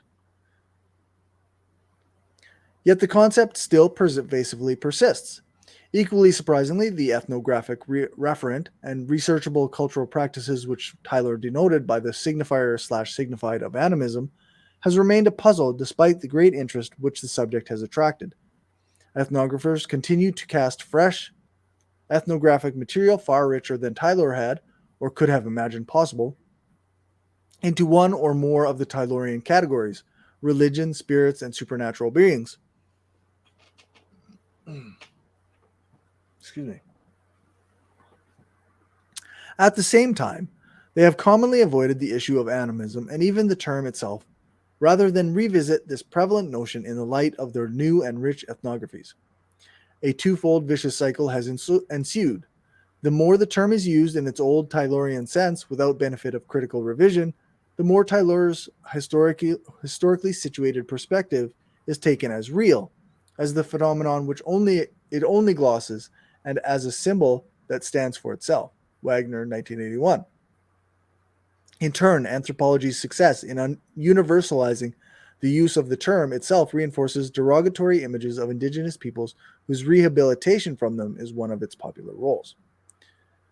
As a hypothesis, furthermore, I am willing to agree with Taylor, not least because Guthrie goes some way towards substantiating the point that the tendency to animate things is shared by humans. However, this common tendency, I suggest, is engendered by human socially biased cognitive skills, not by survival of mental confusion, or by wrong perpetual guesses. Recent work relates to the evolution of human cognition to social interaction with fellow humans. Pause 1 second, just so people know. Some of this has to do with like evolutionary psychology, which, if you ask anthropologists, in fact, there's one that I follow who remarked today that go ahead and don't ban books unless it's an evolutionary psychology. Ban as many of those as you want. He also said ban along with that, ban guns, and steel or whatever. Yeah, that's funny. I know, like, I'm not knowledgeable enough, but I have read some stuff about evolutionary psychology that makes me go, there might be something here. But much of the way that it's used in popular culture or by centrists who want to justify the status quo, I often find that incredibly poor reasoning and incredibly bad thinking, and like just bad use of science. Right. I brought it up just to address that often anthropologists and archaeologists have certain viewpoints that are strong because it's just, but it's their field. It's how they see it. And I'm with you. Just like I do see some problems with psychology in general, not even evolutionary. Right. Yeah. Just general psychology. Yeah. Yeah. General psychology and then the whole DSM and how we do terms and how we label people. Their thing. It's like walking around and saying, "Oh, did you meet Cory? He's cancer." he's right. he's instead of saying, "Oh, you're bipolar," right? Or something. Right. I'm not saying you are, but I'm just making a comment that calling people. I'm just saying. So there's a bunch of stuff about that, and there's more than I don't want to go into right now. But fair. No, put it this way, I had enough issues with psychology, just to be honest. Before they started to drop out of psychology and become a social worker, right? Just to give you a thing, but so you can get the grasp. But I still don't say that we should throw all psychology out the door, right? I just say it needs to be critically analyzed and we need to clean it up. There's some shit that needs to go and make it some stuff better. And yeah, with evolutionary psychology, it's like often it's used. Often the evidence is very sparse. And like they are drawing conclusions that are just not really justified. They're just asserting that like, well, yeah, but this is why we developed this trait because it makes women more attractive to high value men or whatever fucking nonsense the manosphere says. It sounds like something they almost would say. So, I mean, it is relatively pretty popular field within the manosphere. So, so if that tells you anything. Yeah, I don't hang out in a manosphere, so yeah. Yeah, I pay a little bit of attention to what's going on over there just to make it just enough to go, oh my god. I pay attention to stuff that you don't. I mean, Yeah. I think still is valuable. It's not. Everyone's got different things, so I wasn't making a point. All I was trying to say is that there's anthropologists that have problems with all kinds of stuff. Right. People. Yeah. Okay. So its underlying argument is that the interpersonal dealings requiring strategic planning and anticipation of action, response, reaction are more demanding and challenging than problems of physical survival. Cognitive skills have accordingly evolved within and for a social kind of engagement and are socially biased. We spontaneously employ these skills in situations where we cannot control or totally predict our interlocutor's behavior, when its behavior is not predetermined but in conversation with our own. We employ these skills in these situations, irrespective of whether they involve humans or other beings, the respective classification of which is sometimes part of reflective knowing, following rather than preceding the engagement situation. We do not first personify other entities and then socialize with them, but personify them as, when, and because we socialize with them. Recognizing a conversation with a counter being, which amounts to accepting into fellowship rather than recognizing a common essence, makes it that being a self in relation with ourselves. Like when you yell at the TV. Right. Or the computer when it's not working. It's being a jerk. That's why. Finally, the common human disposition to frame things relationally in these situations is culturally mediated and contextualized in historically specific ways, not least in relation with cultural concepts of the person. A diversity of animisms exist, each animistic project with its local status, history, and structure. And there follow intriguing questions. Yeah, eh? Yeah. That's a good line, actually. A diversity of animism exists, each animistic project with its local status, history, and structure. Right, which is also why I do focus on one thing. I just don't use the term and never show you culture.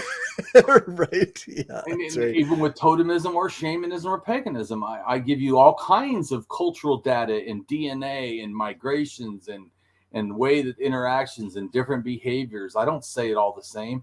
I didn't say like the gravitans, which I told you I think started shamanism to me, or it appears to me. And but then the even the DNA, right? So the first, what I think shaman, or there was a burial, a gravitan Pavlovian burial, which is highly ritualistic. And anyways, this burial or higher importance female elder person was buried, or maybe she was 20 something, maybe she wasn't elder. So I think I was thinking of a different one. But anyways, this one is U5 DNA. U5 DNA is then found in epigravitan culture, which has some elements of that also.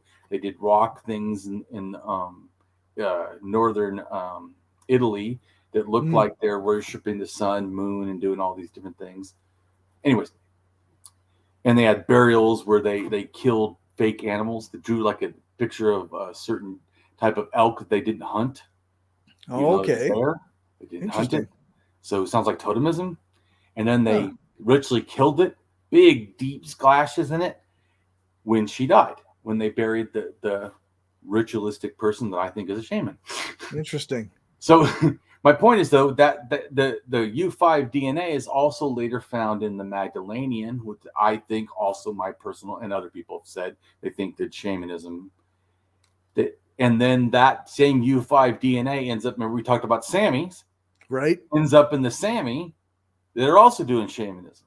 I don't think any of those shamanisms are the same.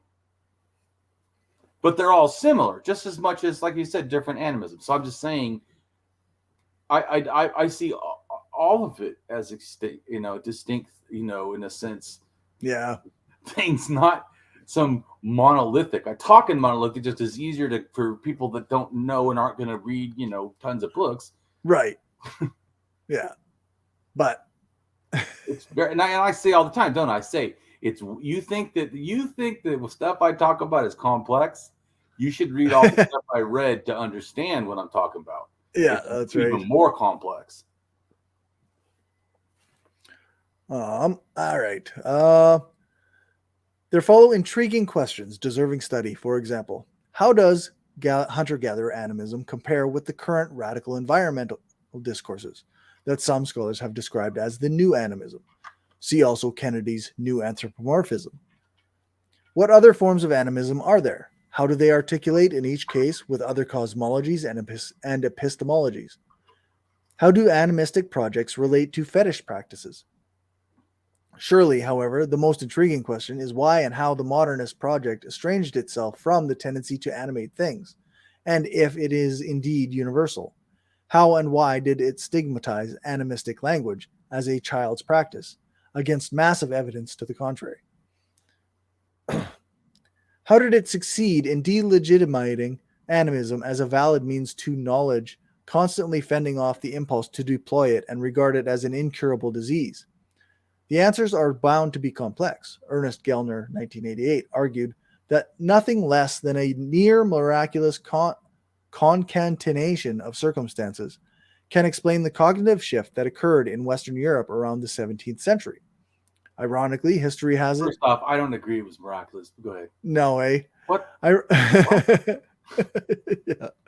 Ironically, history has it that Descartes, a reclusive man, was once accidentally locked in a steam room where, under hallucination, he had the dualist vision on which the modern project is founded. Can it be that a Taylorian kind of dream thesis helps explain the emergence of primitive animism, but to the contrary, the modernist break from it? Pause for a second. Okay, and then we could also say you had Einstein. I think if he was either watching a bicycle or riding a bicycle, come up with the E equals MC square concept in a lucid daydream, in a sense of, right, of grasping how reality looked while you're interacting in reality or whatever, or a thought experiment or whatever. But while he's riding his bike, and in other words, I'm just saying you could say that things have sources all over the place that are odd, but we get inspiration in all kinds of ways. Yeah, I mean, that kind of makes me think of like David Hume, because on his one essay, he's basically talks about how there are no kind of new ideas in the world. We get things from different sources and we kind of add them up to being a different thing, but it's not entirely new. It's not an entirely new concept. So animism is like that, and even our modern way of thinking is kind of like that. Like we haven't like changed as much as we think we have. Well, if you can read stuff from Mesopotamia where they talk about a bar 5,000 years ago or whatever, and it almost relates to how we interact today, that shows that modernism itself is a bullshit concept. Right. It's structural bigotry that makes this, we're modern and they're not, and modern always like, yeah, that's right. Yeah, like you say, like it's almost as nonsense as civilized, right? Like I don't use either of those terms, modern or civilized. Yeah. Like sometimes I say progressed, and what I'm talking about is the religion itself keeps putting things, or people put things to where it becomes this evolved, and people intentionally moved it on. Yeah, without a judgment statement, like without saying that it's better. I'm not saying primitive or this is better than the other stuff that was there. I'm saying they keep adding complexity, but the complexity they're adding is, to me, the bullshit. They're adding shit. Right. Yeah. But that's in one sense. It's also because I am an atheist. You don't. If Christians think they're better, and what I hear is, if you add unjustified belief on top of unjustified belief and a whole bunch of 10,000 more unjustified beliefs, that's better than the person down here that only had a few. Right. Really? Yeah. That's not a rational statement. Yeah, I would say the person with the fewer things is probably the more reasonable one. The one that has the 10,000 unjustified. Yeah, that progressed into something that is absolutely ridiculous. Yeah, that's right. Yeah, one unjustified statement or belief is a thing, right? Right. But 100 unjustified statements doesn't make you better. Yeah. Okay, Animism, Respecting the Living World by Graham Harvey. How have human cultures engaged with and thought about animals, plants, rocks, clouds, and other elements in their natural surroundings? Do animals and other natural objects have a spirit or soul? What is their relationship to humans? In this new study, Graham Harvey explores current and past animistic beliefs and practices of Native Americans, Maori, Aboriginal Australians, and eco-pagans. He considers the varieties of animism found in these cultures as well as their shared desire to live respectfully within larger natural communities. Drawing on his extensive casework, Harvey also considers the linguistic, performative, ecological, and activist implications of these different animisms. Damien's thoughts on animism. Yay, now we're going to talk about what I actually think. There we go. Damien uses the term animism as a definition of spirit beliefs or a kind of supernatural or spiritism thinking that are in all spiritual or religious type beliefs, not primitive but core. Damien sees animism as the original religion, religious non-naturalism, or / supernatural persuasion, or spiritual / magical thinking of all humanity, and is still in all the religions of the world. Damien does not see religious terms animism, totemism, shamanism, or paganism as primitive, but original or core elements that are different parts of worldviews and their supernatural or non-natural beliefs or thinking. In the past, or even lingering today, our beliefs often ripe with religious bigotry, seen in how religious / spiritual thinking, not Abrahamic, meaning Judaism, Christianity, or Islam, religious thinking are often believed to be primitive, unequal, or less than monotheism, would preserve as the only real or not the correct religious beliefs, if not monotheism. Damien sees all religions as having shared or similar features or core elements that relate to religious terms, animism, totemism, shamanism, or paganism, including Abrahamic, Judaism, Christianity, or Islam, religious thinking. Damien does not class any religious thinking as primitive, but in error to what Damien sees as a natural-only world, that religious thinking then makes up a myriad of non-natural, non-empirical themes, beings, stories, and myths about which group together are called religions. Damien does not believe there is a one and only one shamanism expression, any more than there is only one paganism or almost any other religious thinking, perspective, or worldview.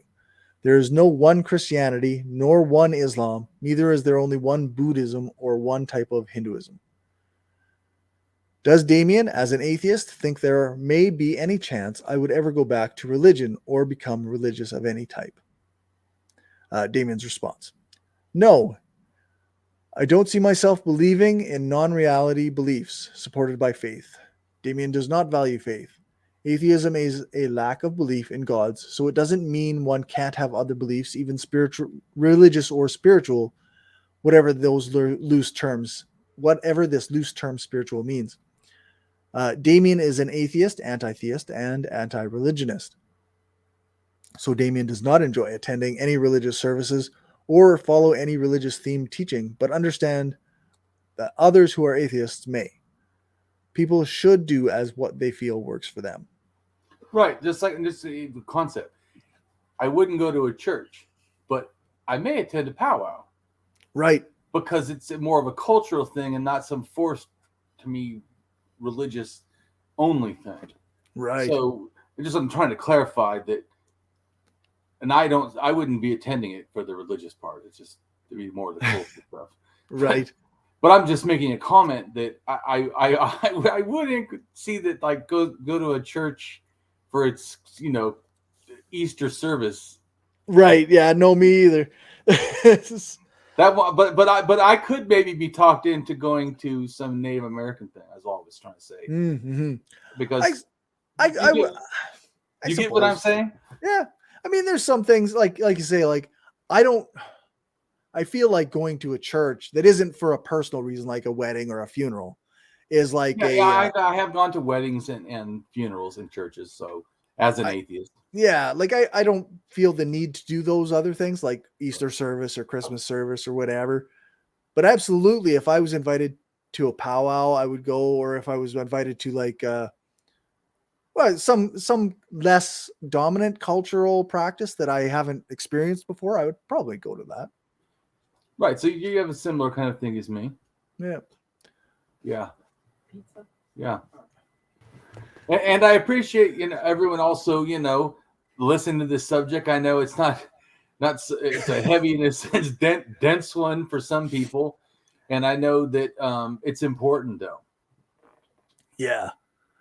Yeah. I mean, it's good to kind of like to understand why somebody might think this term or these terms are bigoted and whether or not we agree and like where they come from. Right. I do agree they can be used bigoted. And I do agree they are still being used bigoted. Yeah. And like I say, even maybe the original idea of them was kind of bigoted, right? Like, it seemed like he was, I mean, while some of what we read so far kind of painted the picture of Tylor as like sympathetic to the animist groups that he was observing, but also almost like he was like viewing them as like children or like he was talking down to them kind of thing. Like, so yeah, but so I think it's important to understand and know this stuff. So I don't dislike them bringing it up. Right. Yeah. It's important to have conversations. and this is important stuff too, because I think it's good for how atheists even or people that are religious should be interacting with other people and thinking about them. Yeah. Yeah.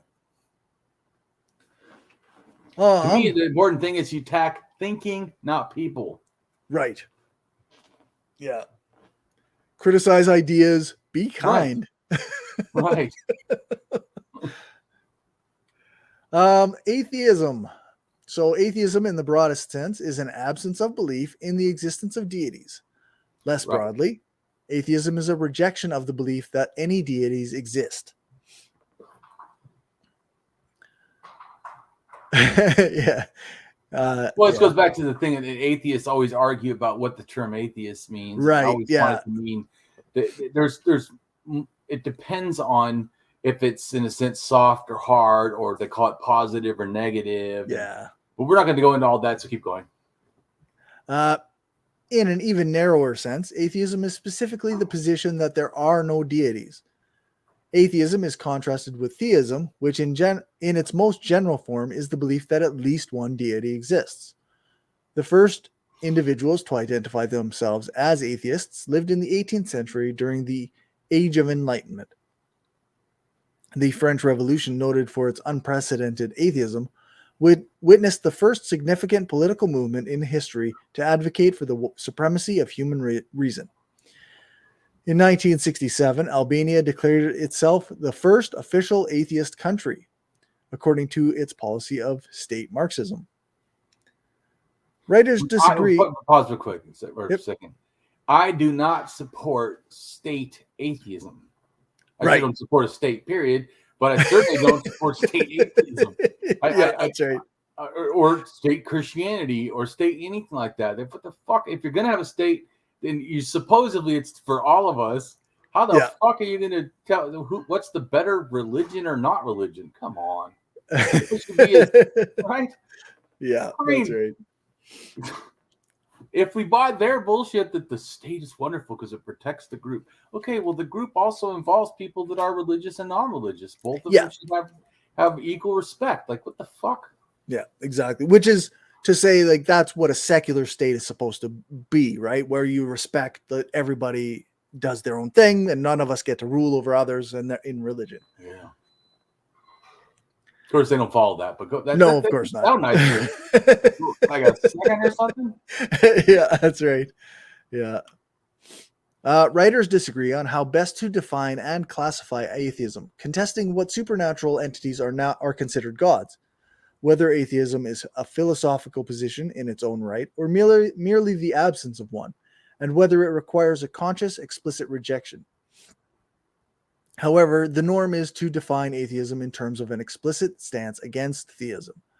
Before the 18th century, the existence of God was so accepted in the Western world that even the possibility of true atheism was questioned. This is called, yeah, they're right. Wrong, but it's still questioned. Yeah.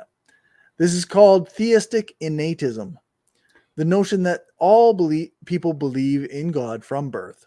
Within this view was the connotation that atheists are in denial.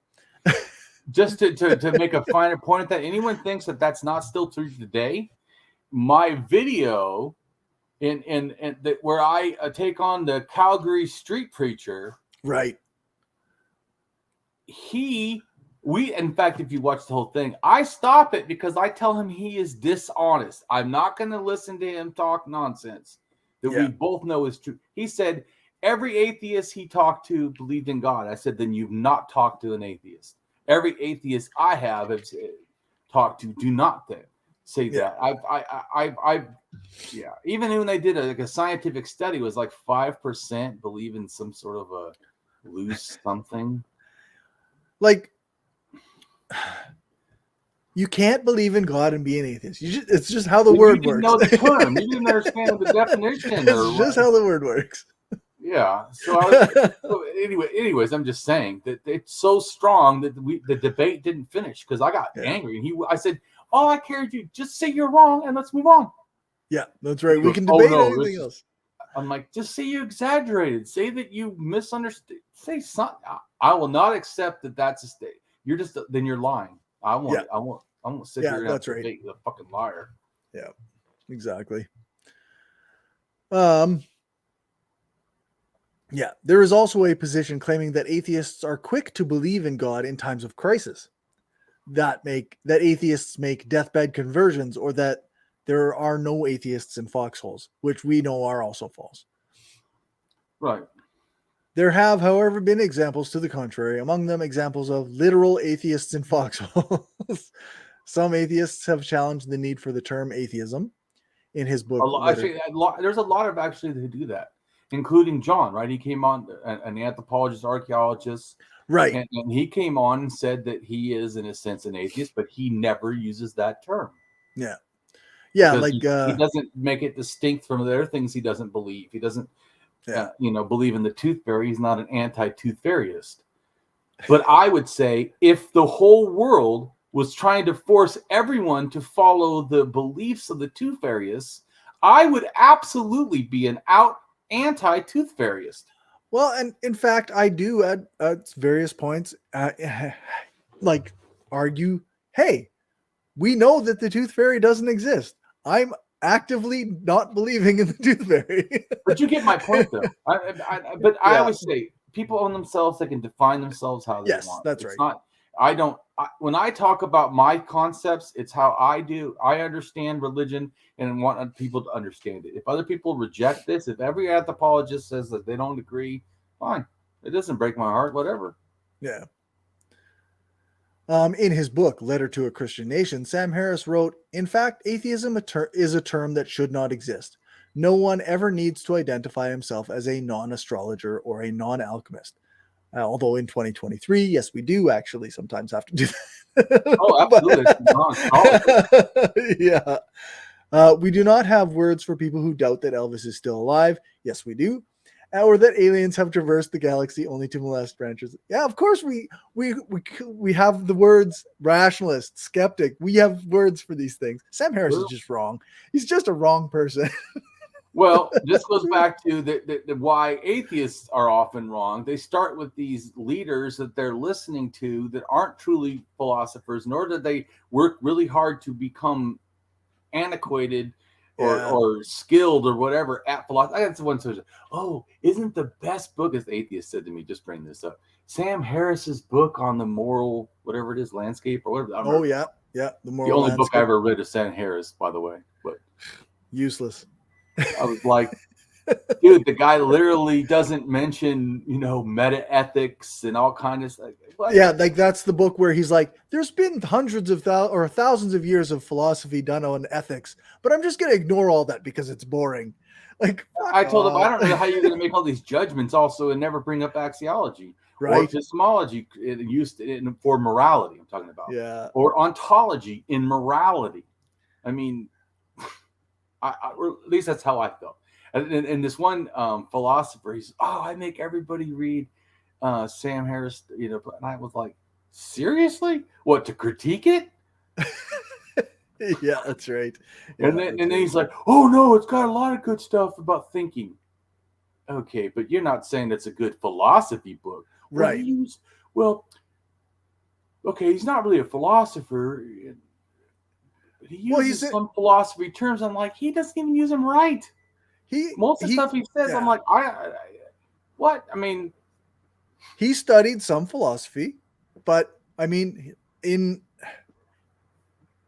I think I've read as much philosophy as him, so I don't easily probably. But I'm saying is, it's certainly to me at least I should say, it is not a philosophy book. It is a atheist scientist book that gives his opinions. Yes, that's right.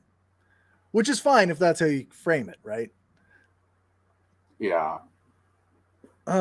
Anyway, atheism is nothing more than the noises reasonable people make in the presence of unjustified religious beliefs. So that's the Sam Harris quote.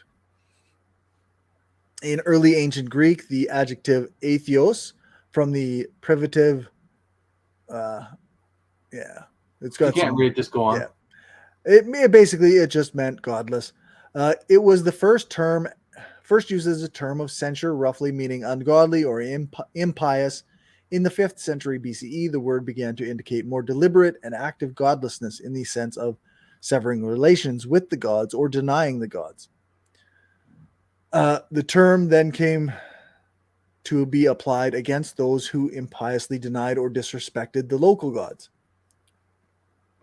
Or I think it's Asebes then came to be applied against those who impiously denied or disrespected the local gods, even if they believed in other gods.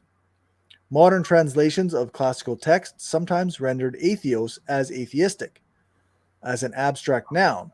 There was also atheos or atheism. Cicero translated the Greek word into the Latin atheos. The term found frequent use in the debate between early Christians and Hellenists, with each side attributing it to the pejorative sense to the other. I'm gonna turn off my sound. Okay. The term atheist, from the French athée, in the sense of one who denies the existence of God or gods, predates atheism in English, being first found as early as 1566 and again in 1571. Atheist as a label of practical godlessness was used at least as early as 1577. The term atheism was derived from the French atheism with a French accent and appears to be in English in about 1587. An earlier work from 1534 from the term atheonism, Karen Armstrong writes that during the 16th and 17th centuries, the word atheist was still reserved exclusively for polemic. The term atheist was an insult. Right, and that word has changed a lot too. Yeah. And it's been applied all over the place in bigoted and non-bigoted ways. Nobody would have ever dreamed of calling himself an atheist. Atheism was first used to describe a self-avowed belief in the late 18th century Europe, specifically denoting disbelief in the monotheistic Abrahamic God. In the 20th century, globalization contributed to the expansion of the term to refer to disbelief in all deities, though it remains common in Western society to describe atheism as disbelief in God. Discrimination against atheists. Discrimination against atheists, sometimes called atheophobia, atheistophobia or anti-atheism, both at present and historically, includes persecution of and discrimination against people who are identified as atheists. Discrimination against atheists may be manifested by negative attitudes, prejudice, hostility, hatred, fear, or intolerance towards atheists and atheism, and is often based in distrust of regardless of its manifestation. Perceived atheist prevalence seems to be correlated with reduction in prejudice. Because atheism can be defined in various ways, those discriminated against or persecuted on the grounds of being atheists might not have been considered atheists in a different time or place. 13 Muslim countries officially punish atheism or apostasy by death, and Humanists International asserts that the overwhelming majority of the 193 member states of the United Nations at best discriminate against citizens who have no belief in God, and at worst can jail them for offenses dubbed blasphemy. In some Muslim-majority countries, atheists face persecution and severe penalties, such as the withdrawal of legal status, or, in the case of apostasy, capital punishment. Including non-death, but being whipped or whatever. Yeah. Like that that one guy wrote a blog or something, and they felt it was bad, and he was supposed to have like 1,000 whips or something. Mm-hmm. Yeah, I can't remember his name, but there for many years there was lots of there was like a campaign to try and get him out of prison, right? Yeah, I held signs for that. I can't remember. Yeah. Tim Whitemarsh argues that atheism existed in the ancient world, though it remains difficult to assess its extent, given that atheists are referenced, usually disparagingly, rather than having surviving writings. Given monotheism at the time was a minority view, atheism generally attacked polytheistic beliefs and associated practices in references found. The word atheos, or godless, also was used for religious dissent, generally including the monotheists, which complicates study further. That's interesting. Right. They now think that everyone who doesn't believe in monotheism, is an atheist, whether or not you. And it used to be that they also were lumped in as atheists. Yeah, that's right. Despite these difficulties, Whitemarsh believes that otherwise atheism then was much the same. While atheists, or people perceived as such, were occasionally persecuted, this was rare, perhaps due to being a small group, plus a relative tolerance towards different religious views. Other scholars believed it arose later in the modern era. Lucien Febvre has referred to the unthinkability of atheism in its strongest sense before the 16th century because of the deep religiosity of that era. Karen Armstrong has concurred, writing, "From birth and baptism to death and burial in the churchyard, religion dominated the life of every single man and woman." Right, and that's just like saying that no Christian household has ever produced a gay person. Right. Yeah. I don't believe it. Yeah, a deeply religious society has zero people who are like, I don't think that's true. No, that's absolutely not true. And here's another thing too. That's like, remember when you said, how much is shamanism up in the north when they outlawed it and punishable by death? Right. All of a sudden, no one wanted to say they were shaman. Yeah, exactly. Yeah. So if you ask them, "Hey, are you a shaman?" They're like, "Oh no, I'm not." Nope. I'm not a shaman. And in fact, I believe the things you believe. Right. They're like, "No, I'm Christian. I'm definitely yeah. I just have some traditional ways." Yeah, that's right. But anyways, I'm just saying. So, can you get an accurate opinion when people are at threat? If I was in Saudi Arabia, do you think that I would be saying all this shit? Fuck no, I'd be dead. I'd be in prison right now. Yeah, you'd be like, right. let's help Damien get out. Yep, or exactly. Not get executed. There'd be a campaign, letter writing, appeals to the fucking UN or whatever. You get what I'm saying? So yeah. I mean, yeah. So Every activity of the day, which was punctuated by church bells summoning the faithful to prayer, was saturated with religious beliefs and institutions. They dominated professional and public life. Even the guilds and the universities were religious organizations. Even if an exceptional man could have achieved the objectivity necessary to question the nature of religion and the existence of God, he would have found no support in either the philosophy or the science of his time. As governmental authority rested on the notion of divine right, it was threatened by those who denied the existence of the local God, those labeled as atheists, including early Christians and Muslims, were as a result targeted for legal persecution. Yeah, the divine right of kings kind of falls apart pretty fast if you don't believe in God, right? The divine right of the state. Yeah. Which is what I feel people have now, and it still should fall. Yeah, well, that's right. During the early modern period, the term atheist was used as an insult and applied to a broad range of people, including those who held opposing theological beliefs, as well as those who had committed suicide, immoral or self-indulgent people, and even opponents of the belief in witchcraft. Atheistic beliefs were seen as threatening to order and society by philosophers such as Thomas Aquinas. Lawyer and scholar Thomas More said that religious tolerance should be extended to all except those who did not believe in a deity or the immorality of the soul. Immortality of the soul. Yeah, that's right. John Locke, a founder of modern notions of religious liberty, argued that atheists, as well as Catholics and Muslims, should not be granted full citizenship rights. Yeah.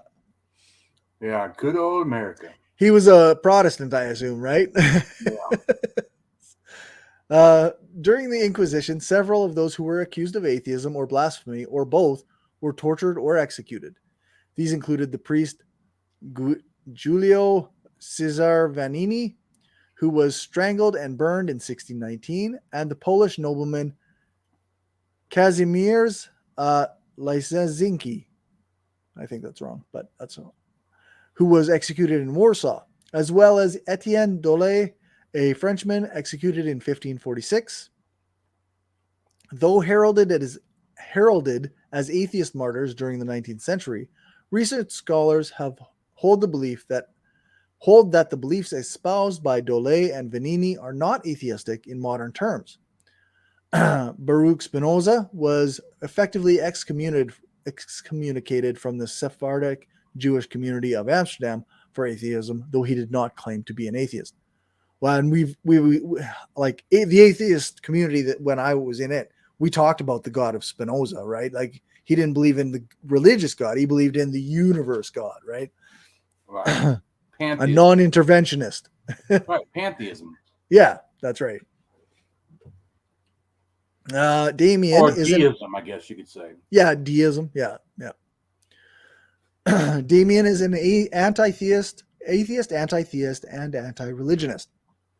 However, Damien is also a self-taught prehistorian, trying to explain the evolution of religion, which requires him to fully understand the connections of religious or spiritual beliefs to allow others to rethink their belief in them, to expose the evolution of religion and thus understand its humanness, not just from reason, but due to understanding all of the facts of archaeology, anthropology, and religious mythology. It is to bring about awareness to inspire others to atheism or at least a new understanding of religion, removing its believed special status when religion or spiritual beliefs are, to him, just culture or socioculture products like language. Damien does not believe in gods or ghosts or souls either. Damien does not believe in heavens or hells or any supernatural anything. Damien does not believe in aliens, Bigfoot, or Atlantis. Damien strives to follow reason and be a rationalist. Reason is my only master, and may we all master reason. Sociocultural. No, I won't do it. I refuse. You can't tell me what to do. Wouldn't you say that that after experiencing me and before experiencing the skeptic community, I talk about reason a lot more? Yeah. Well, the thing with the skeptic community is it spends a lot of time like looking at like what people who believe things say, and then going, "Nope, you're wrong. Nope, you're wrong. Nope, you're wrong." A lot of skeptics don't even spend the time to actually explain why they're wrong. They just go, nope, nope, nope. So, well, like I said before, to me, in my opinion, skeptics focus more on, in a sense, strengthening their ability to doubt, which they think they do with critical thinking or logic or whatever. But critical thinking and logic are parts of rationalism, philosophy-wise. Skepticism is not. Well, I mean, and I found this in the skeptic community, like, is that it's real easy for people to throw around quick like terms like logical fallacies, or like they can use the term cognitive dissonance quickly, or they can talk about, oh, that's just a bias. But many people did not spend the time learning about biases, heuristics, quick thinking tools that we use in our everyday lives. They didn't spend the time learning about their own errors in thinking, and often just used it as a cudgel to be feel superior and be right all the time. And I've been wrong a lot too.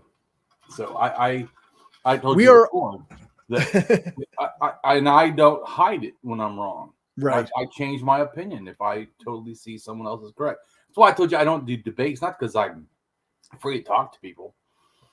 Generally, I'm afraid in debate that I'm going to look like an asshole. Right. Yeah. More than worrying about losing. Yeah. So my goal is that because of that, it's also I don't feel it's a sports game or something. Right. Like I win or point for the team or something of atheism. Yeah. I see it as trying to inspire reason. I think atheism becomes an outgrowth of that. Just like, I care about anarchism. I feel like if you understand like how cultures work and how things, you start to get a different perspective than this closed statism thing that you've been like borders. Like, oh, I would like, how dare they wait at our border? I go, they shouldn't be waiting at the border. Good. But see, you and me have a different opinion. They should be in here. We should be taking care of them. Yeah, that's right. I agree. They shouldn't be holding them at the border. They should just let them in. You're like, wait, for open borders? I'm like, I'm not for borders, period. By open, do you mean gone? Well, how about this? Open is in reasonable. Now, if people are coming with tanks, okay, maybe. Yeah, let's maybe stop the tanks. Okay. But if you mean like refugees and people that just looking for a better life and you're not letting them in, oh fuck no. Yeah. No, I'm not for that. Yeah. I'm just trying to say, sometimes you can even agree with somebody, but it's a nuance. Yep, that's right. And we can disagree, which is what I did have done too in this video. Right. But with nuance. I don't totally disagree with Alice. You see what I'm saying? Yeah. I think it's also great that she brought it up. I just don't agree with every single facet of what she said. Right. Or anyone that says stuff like that. Yeah, and I think that's fair. I'm trying to be fair. Right. Okay. Sociocultural factors characterize social and cultural forces that influence the feelings, attitudes, values, thoughts, beliefs, interactions, and behaviors of related individuals and groups. Examples of sociocultural factors include income and wealth distribution, social classes, attitudes towards education and work, language, customs, and taboos, business and health practices, housing, religious beliefs, population size and housing, social mobility, and age distribution and social values. Atheists. Right. So that's how they class the term religious, social, cultural, whatever together. And right. That's why going back to my statement that religion is just in a sense a byproduct of culture, like languages. And so I'm showing there that religious, social, cultural puts religion not special, but just another factor. Right. Which is how I see it. Yeah. Not denying it's a factor. I'm just saying it's not this ultimate religion. Right. where people need to die because they disagree. You know it's not. Yeah, that's right. Yeah, I get you for sure. Atheists talk about gods and religions for the same reason doctors talk about cancer. They are looking for a cure, or a firefighter talks about fires because they burn people and they care to stop them. We atheists too often feel a need to help the victims of mental slavery, held in the bondage that is false beliefs of gods and the conspiracy theories of reality found in religions. And that's my goal, is to help people if they want. I don't force it any more than I force anarchism. Right. I hope you become an anarchist because you watch my videos, but I would literally not be an anarchist if I was forcing it onto you. Right. Exactly. So see, you get it. Must be because you're an anarchist. maybe. Religions, as we think of them today, are a new fad. Even if they go back to around 6,000 years in the timeline of human existence, this amounts to almost nothing when seen in the long, slow evolution of religion, at least around 70,000 years ago, with one of the oldest ritual worship, Stone Snake of South Africa, the first human worship 70,000 years ago. This message of how religion and gods among them are clearly a man-made thing that was developed slowly as it was invented and then implemented piece by piece, discrediting them all. Which seems to be a simple point. Some are just not grasping how devastating any claims of truth when we can see the lie clearly in the archaeological sites. I am not an academic. I am a revolutionary that teaches in public, in places like social media and in the streets. I am not a leader by some title given, but from my commanding leadership style of simply to start teaching everywhere to everyone all manner of positive education. I classify animism. Cory's reading my words. Yeah, that's right. But I think that doesn't Damien sound that far from you too, really. Maybe. Yeah. I'm not an academic. I am a revolutionary. I do kind of teach in public. You do. Well, come on, Cory. You do. See, now that's you putting a bias that the world would have. That's true. You're right. Before. Do you feel anarchist Damien sees you that way, that you don't teach, or do you think society, who neither of us care about? Yeah, you're right. Yeah, I would think that it's probably more like an outside perspective. Because I think you teach, even teaching me, even when you don't have a lot to say, you show me how to be careful and more. I'm less careful than you. That's why the archaeologists are like, oh my God. Some of the shit you say, they're like, yeah, well, maybe I'm wrong. But you know what? I'm willing to change too. So yeah, well, that's the thing. But my point is, I have learned from you. You have a different way of approaching even the same thing. So you do teach. I mean, you think that you're coming on this show and have never taught, and I'm happy to have you on my show? Right. I'm here every 2 weeks, and I'm not a teacher. Fucking what? So in this whole time, you've never said something that was worth thinking about. Well, I would sure hope I've said something worth thinking about. Right. So you taught. I'm just making a comment that, I mean, some people think that I'm an anarchist, so I'm not going to agree that everyone has to go to college.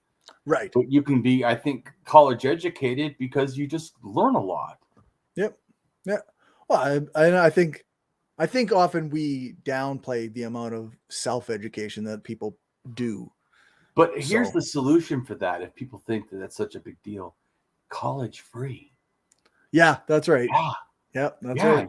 You want more people to have degrees and whatever. Good, make it free. Yep. Yeah. Let's do some more learning. Free. Ron talked about all that stuff in his courses. They sounded rad. If I could take them online or, fly to Kansas and enjoy a free seminar on how to be an archaeologist, I think I might even do that. That's right. But so and this is the other thing too. I think people think, well, a lot of people with because atheists sometimes feel it this way. People in college don't believe as religion as much as people that don't. So the people at college are smarter. No, you've been literally. It's like saying, wow, that person was able to build a better skyscraper. I wonder if engineering is just in his nature, or her nature, or their nature, or whatever. You know what I'm saying? Or did they actually have to learn something? Yeah. Yeah. once again, our society is not built around free education. In fact, when I say so, for you guys want free stuff. Yeah. I want to give away a lot of stuff. Yeah. Yep. I think that's once again, don't you want to call civilized? I mean, yeah, that's right.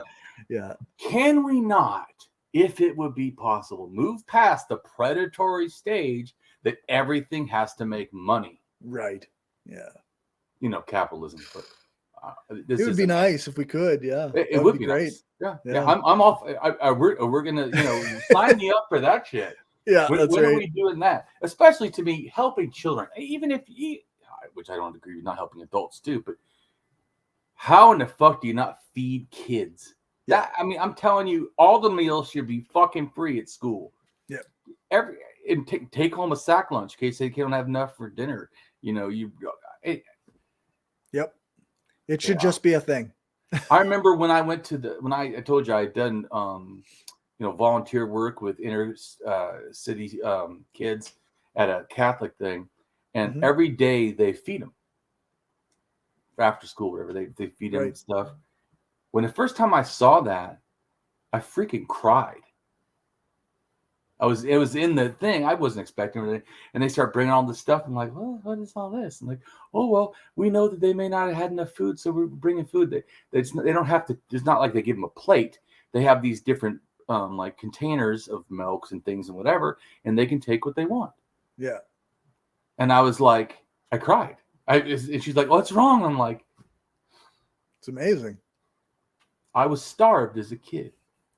So seeing people take care of kids, how can I not feel?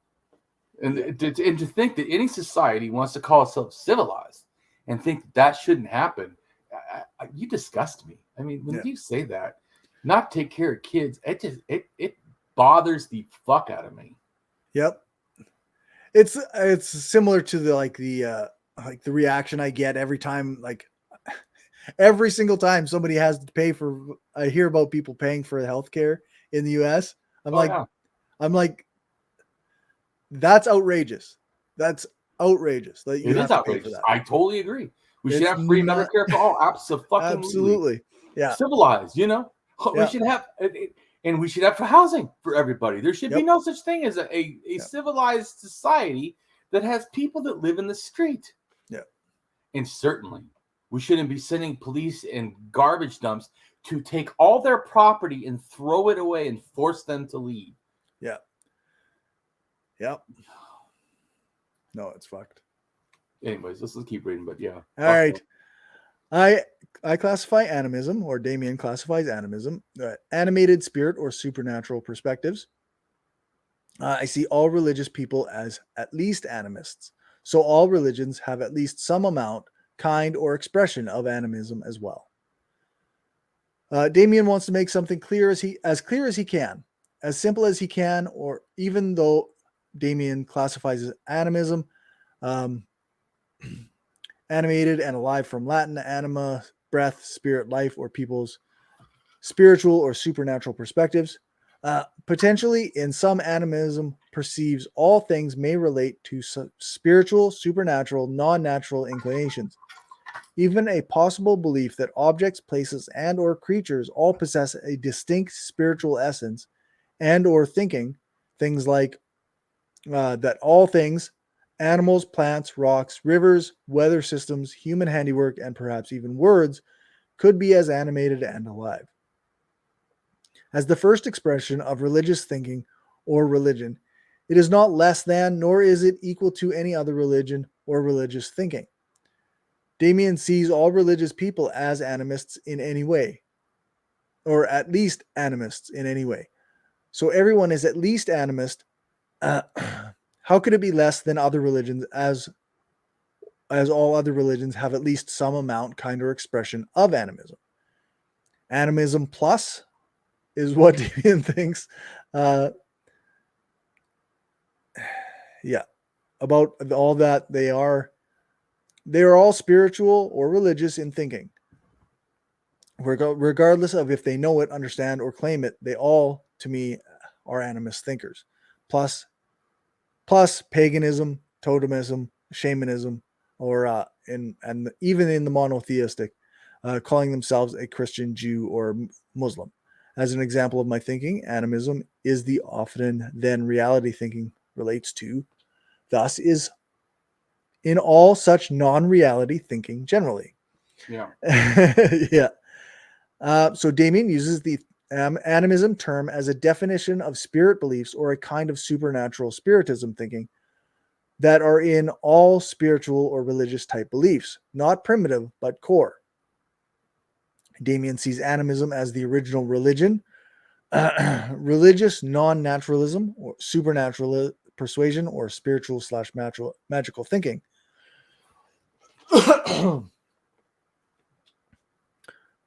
Of all humanity, and is still in the religions of all the world, in all of the religions of the world.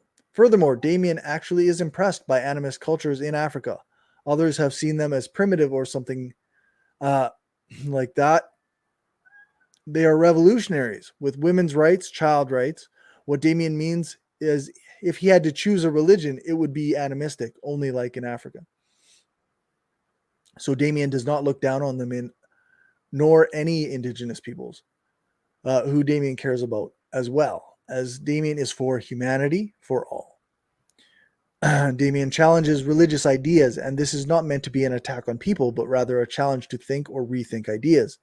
Damien wants what is actually true. May we all desire a truly honest search for what is true, even if we have to update what we believe or know. Damien even has religious friends, and as Damien is not a bigot. Damien classes religious thinking in time of origin, not somehow that they are better or worse or more reasoned than others. No, Damien is trying to help others understand how things happened so they understand and for themselves can finally think. Does the religion they say they believe in still seem true as they believed before learning by information and art? Damien is hoping he inspires freedom of thought and development of heart as well as mind, as we need such a holistic approach in our quest for a humanity free for all and supportive of all. Until then, train your brain to think ethically. We are responsible for the future. We are the future living in the present, soon to be past. So we must act with passion because life is over just like that. Damien is just another fellow dignity being. May we all be good humans. Here are a few of what I see as animist-only cultures. Damien sees. Yes, Damien sees. AKA people. Aka people. Not the AKA people, although also known as people, but the Aka people. Central African nomadic Mbenga Pygmy people. Pronunciation, Aka. The Aka people are very warm and hospitable. Relationships between men and women are extremely egalitarian. Men and women contribute equally to a household's diet. Either a husband or wife can initiate divorce, and violence against women is very rare. No cases of rape have been reported. The Aka people are fiercely egalitarian and independent. Now, let's see that. What about that sounds primitive? Right, eh? If I didn't tell you what culture, I said, there's this new anarchist group in America that thinks this or behaves this way, would you find that to be, incongruent with anarchism? Of course not. Yeah. I mean, it is certainly, if you heard that they did all that, you wouldn't think, well, that must be America, the land of the home and the free. Right. Yeah. I wouldn't place that in America anyway. Now. Yeah, that's right. Not Canada either. That sounds way too caring. Like, what the fuck? That's right. No, that's got to be somewhere else. No individual has the right to force or order another individual to perform an activity against his or her will. Aka people have a number of informal methods for maintaining their egalitarianism. First, they practice prestige avoidance, which I need to do more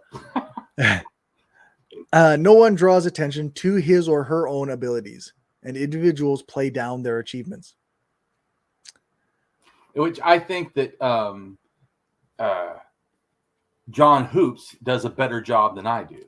He's got quite a lot of background and is not as arrogant as I am. But I also have a mental illness, so you take it. Yeah, that's right. Everybody's got their positives and I'm their not perfect. downfalls. Yeah, that's right. Just a good teacher. Yeah, but thank you. I appreciate that. But also, I wanted to point out that when I heard that, I thought, imagine Americanism. That's like the anti-Americanist. They would say, yeah, no anti-American kidding. right there. No kidding. How can you have capitalism too? I mean, it literally worships people. Yeah. Although too many people that are anarchists, I always want to be honest, also seem to worship people sometimes. Yeah, I think socialists really sometimes get into worshiping people. Or states. Or states, yeah. Yeah, I think like it is a thing. We all kind of grew up in this world as it is, right? So we do still have the tendency for like cult of personality type stuff. It's not good.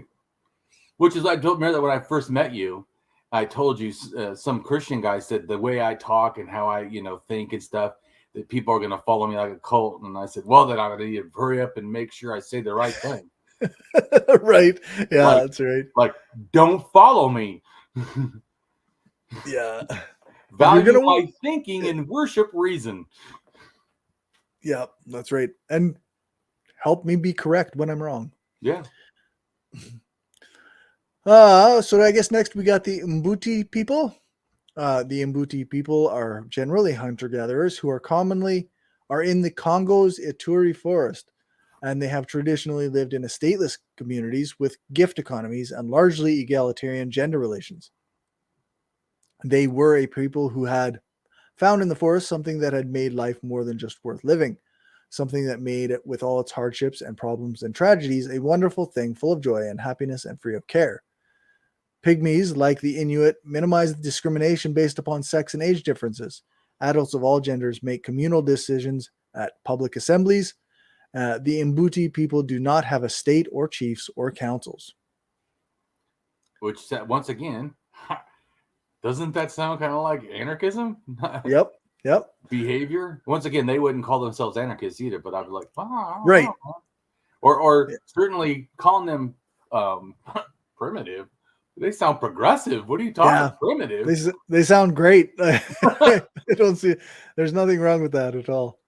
But I would say that I do feel like especially even like looking at religions, I think like there is some definite racism because people will view like everything else but Africa, maybe even Australia, like everything else but those two places as like these are the religions of the world, and everything there and there are like right. Yeah. Which once again, that's bigoted horseshit. I don't think that way. In fact, as we're reading these, tell me that those people don't sound like cool as fuck. Yeah. No, that sounds like it'd be pretty good. It would beat America. You're like, Damien, that's not a high bar. No, that bar is on the floor, so it's pretty easy to step over. We got next, the Hadza people. The Hadza people of Tanzania in East Africa are egalitarian, meaning there are no real status differences between individuals. While the elderly receive slightly more respect, within groups of age and sex all individuals are equal and compared to strictly stratified societies. Women are considered fairly equal. This egalitarian results in high levels of freedom and self-dependency.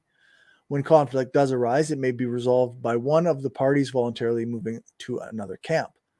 Again, Ernst Fehr and Urs Fischbacher point out that the Hadza people exhibit a considerable amount of altruistic punishment. To organize these tribes, the Hadza people live in a communal setting and engage in cooperative child rearing where many individuals, both related and unrelated, provide high-quality care for children. Having Isn't no tribal... Great? Yeah. You don't get that in America. What yeah, the fuck? That's right. Having no tribal or governing hierarchy, the Hadza people trace descent bilaterally through paternal and maternal lines, and almost all Hadza people can trace some kin tie to all other Hadza people. I think that's great. Right? And once again, like I told you before, I do feel like anarchists should learn more cultural stuff because it aids them in getting a better concept. So when people go, well, anarchism has never worked, you're like, have you read like some of the anthropology stuff? Like, seriously? Yeah. What are you talking about? Look up the heads of people. In fact, I saw a video on Hadza where they were practicing hunting, and then the person said, "Oh, it doesn't seem like there's too many women." But right then, some woman came in, or female, and started doing. They said, "Well, it's not that they can't come hunting. It's just it's really hard to pull the bow back and to make a good shot." And so that just ends up that more of the, in a sense, male, type people are more interested in it. It's not a prescription against it. It's just a behavior that kind of adapts. Yeah, if you want to come and you can do it, go ahead. There's no nothing. Yeah. But and then dude, they smoke a lot of pot. Fucking A. Nice. They're like Rastafarians, man. They're like getting loaded. I'm like, man, look at these people. Dude, that can't be a bad life, man. You're getting high all the time. You work together. Everyone's happy. Nobody. Yep, that's right. Like, y'all take care of each other's kids all the time. Like, right? I'm like, yeah. Dude, this is some. And the other thing too is that we think that they work harder than us. That's actually not true. Yeah. They don't have to work as many hours of a week to get enough food, and they spend the rest of the time having fun. Yep, that's right. Like, fuck yeah, that's how it should be. What the fuck is this capitalist idea that's like people I've seen before? They feel guilty if they like take a few hours off. Like, what the fuck? You take days off and shit and not give a fuck. I've reached the point now where I'm like, oh God, I don't want to work as much as I do. Right? Like, this is bad. This week I only get 2 days off, actually, or 3 days off, but I don't count the day after a night shift as a day off. Not really, because I'm recovering, right? Right, yeah. So, well, I do appreciate you coming and doing the videos. I think it's valuable, and I do appreciate you as a teacher. Well, I'm glad. I wanted to apologize for the change in plans, because I know we were going to record on Saturday, and then a bunch of stuff happened at work that they needed guys to cover, and I'm like, well, like, I mean, that makes a big difference in my finances if I can work those shifts. So. I totally understand. I told you I value you. I will try to work around you because I still want to work with you and do this stuff. I mean, I think you're great. I appreciate that. So, well, I guess there's one. Yeah, there's one more paragraph here. It says Damien rejects religious bigotry and rejects unjustified faith beliefs as well. Faith is a self-indulgence of unjustified belief. If others think faith is good for them, it is their choice. But Damien just disagrees that faith is valuable and strives to not think on faith. Yep. So that's that. Right on. So what would you say? How do you feel after reading through all that? No, I think I understand where like Alice is coming from with her on some level. Like but I think I do kind of disagree. I think a term, like you say, it can still be used appropriately without necessarily attaching all the baggage from bigots that, may have come before, or even who coined the term, right? Or even bigots now that use it. Yeah. Yeah. I don't think that we need to necessarily have the baggage bring it down to where we can't use that as a useful term. Especially, it's been around for, like they said, a long time, and a lot of words morph and change or whatever, or get split meanings. Like I say cool all the time, and I don't mean cold. Right. Yeah. So, but like I said, I do appreciate bringing it up. I think it's great, and I think it's great to talk about, and I think that certainly for us anarchists, and this should be something that we welcome talking about. Right. All these really hard things, because society not doing that allows people the safety of saying, well, I'll just be protected in the state. I don't have to learn all those things. Right. Or I live in Canada. I don't have to learn nothing. I live in America. I don't have to learn nothing. But that itself is a thing. It's a culture. That's why I was saying we have culture. We have a culture of not wanting to learn things, not feeling we have to. Yeah, right? That's right. We have a culture in America, especially. Maybe Canada too, but some places in Canada, any place in the world, and they better speak fucking English. What do you mean you don't speak English? I'm not speaking your language. Where almost every other place in the world they go, they expect that they have to speak the language of the place. Right. So I mean, Americans are extremely fucking bigoted, and it's a culture thing, and it's especially a white culture thing. So when you say that before you thought that you can't have a culture or an ethnic identity in a sense for America or Canada. Yes, you can. The problem is it's not a good one. It's just trash. It's trash. Yeah, it's fucking bigoted. In fact, we have to work, and even you and me, are anarchists, we have to work at fucking thinking outside of that shit. Yeah, that's right. So, I don't think it's stupid that people don't. I think that they're indoctrinated, which is the same thing. I think religion, you're indoctrinated. Yep. And it may also be the only way that feels comfortable with it. Whatever. People always go, oh, why can't I practice it in peace? Who the fuck said you can't?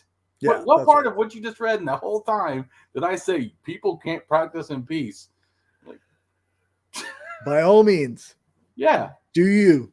But some atheists, of course, as you know, especially some even anti-theists, because I'm anti-theist or anti-religionist, don't think that way. Right. But that's because, to me, wrongly, they're moved from a term of an idea challenge to not liking the people that have that idea or something. Right.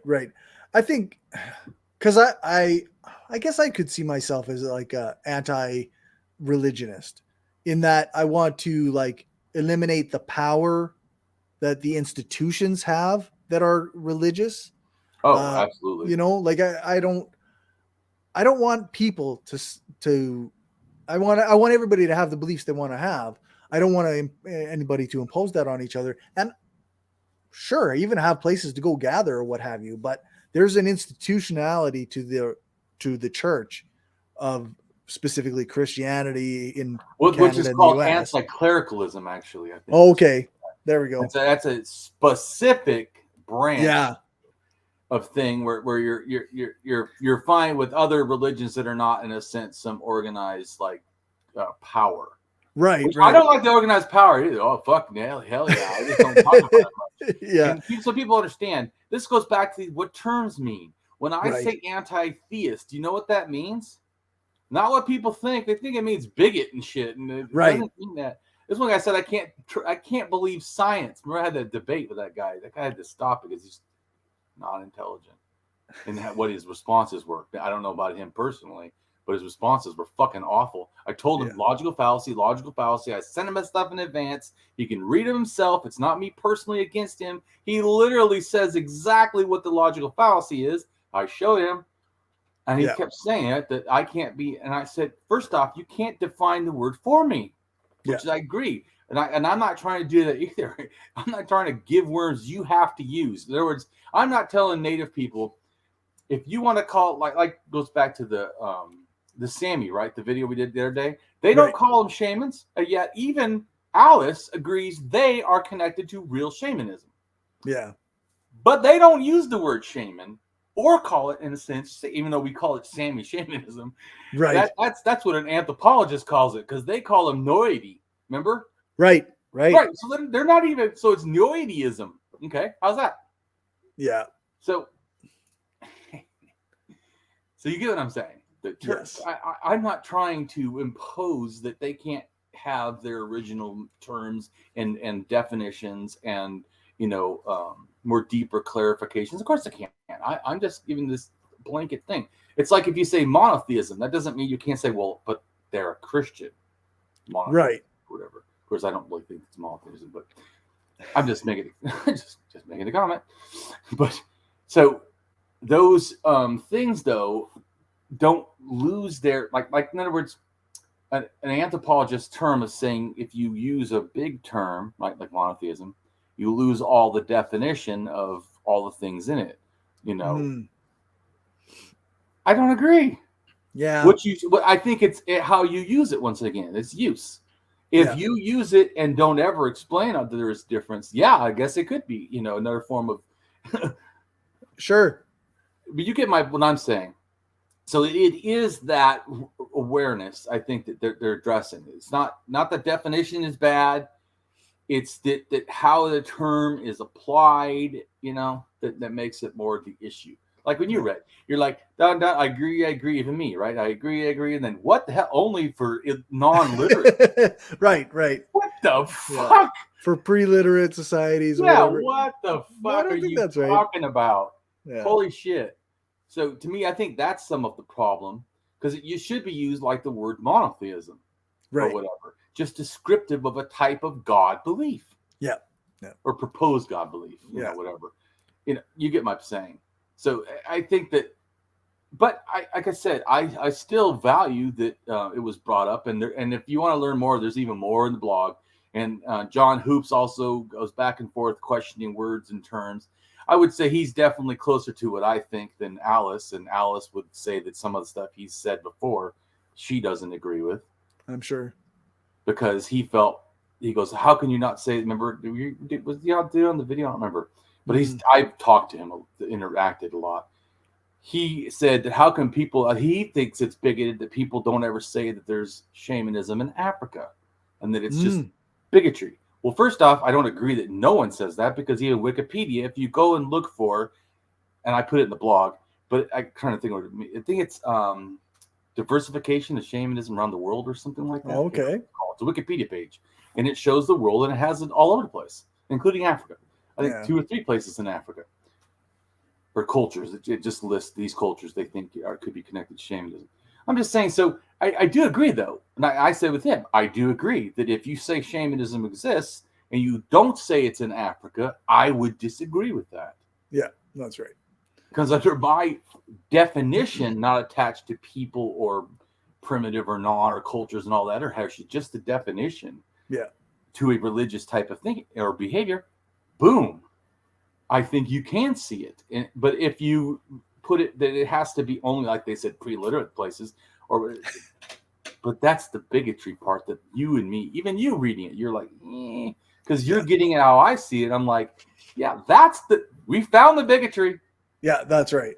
Yeah.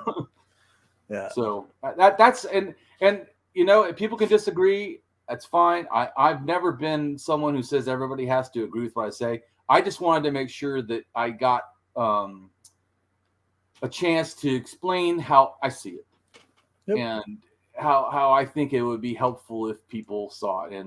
But if they don't think so, that's their choice. There we go. So I appreciate everyone for checking out the video. And Cory, go ahead and tell us the stuff that you do. Oh boy, I haven't done much in a while. It's been a pretty wild month or so.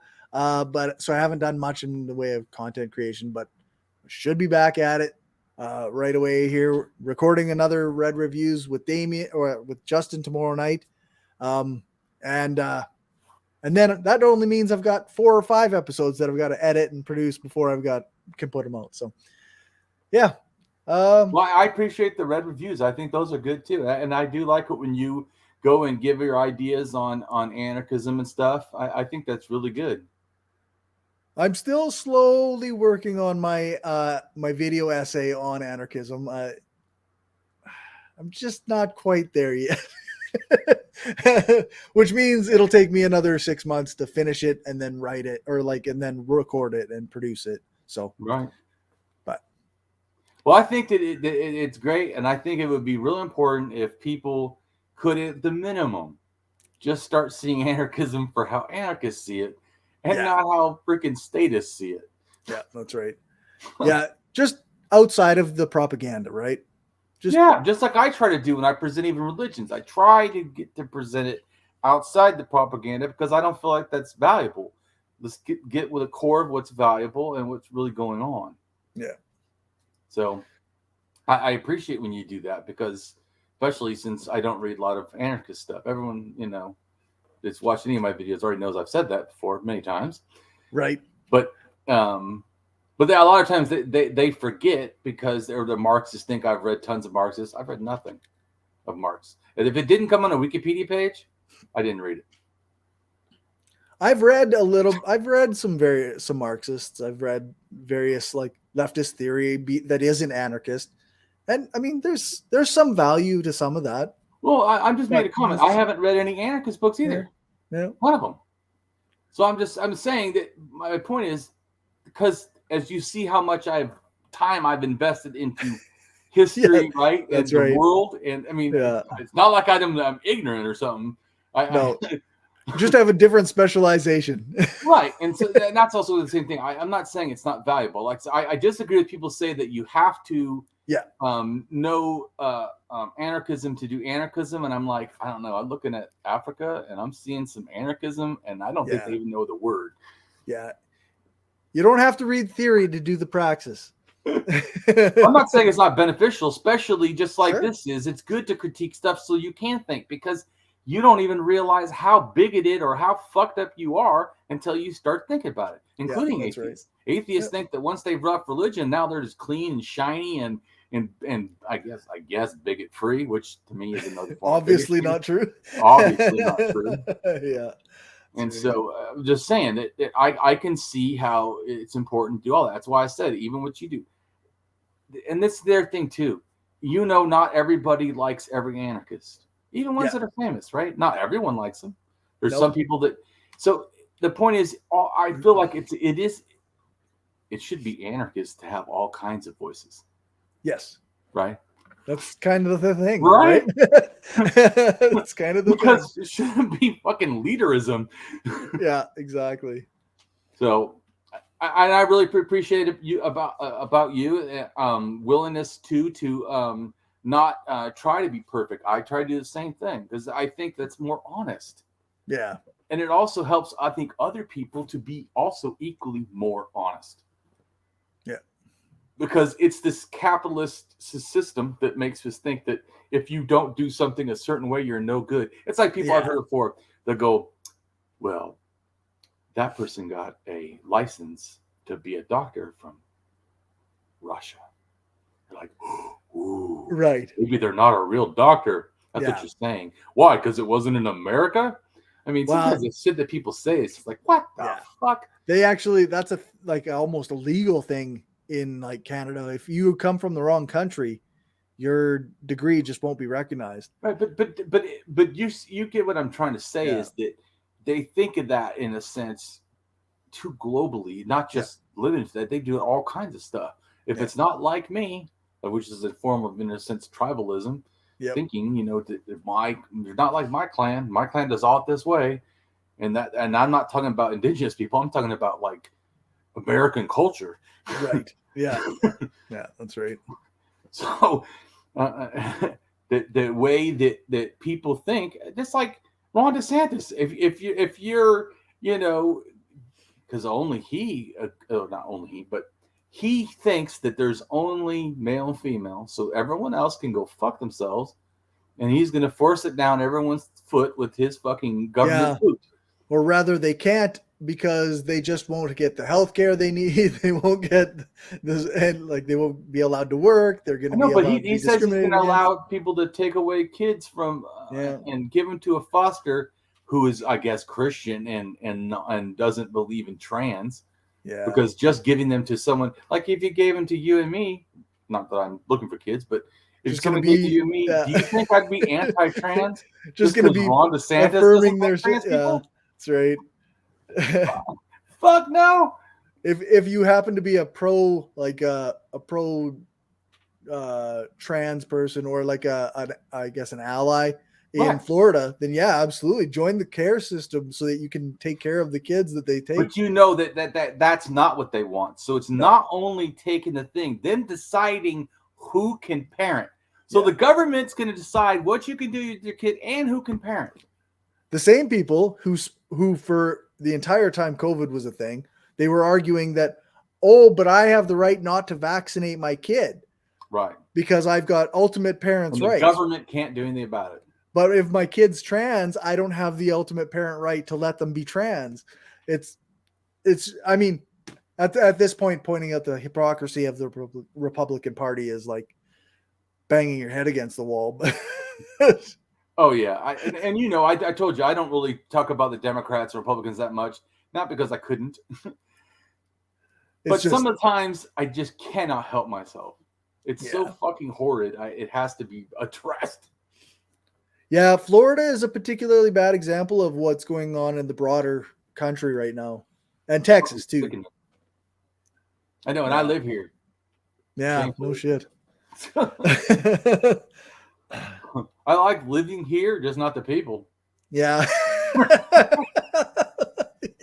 Hey, can we fucking kick these out? Can we get the people out of there? Yeah, I don't mind the space.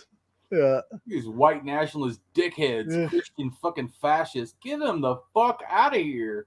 Pretty rough. Yeah.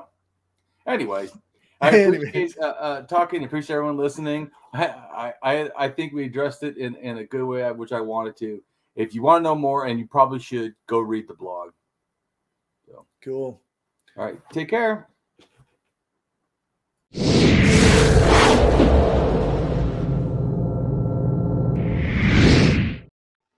Hello, and welcome to my channel. I am Damien Marie AtHope.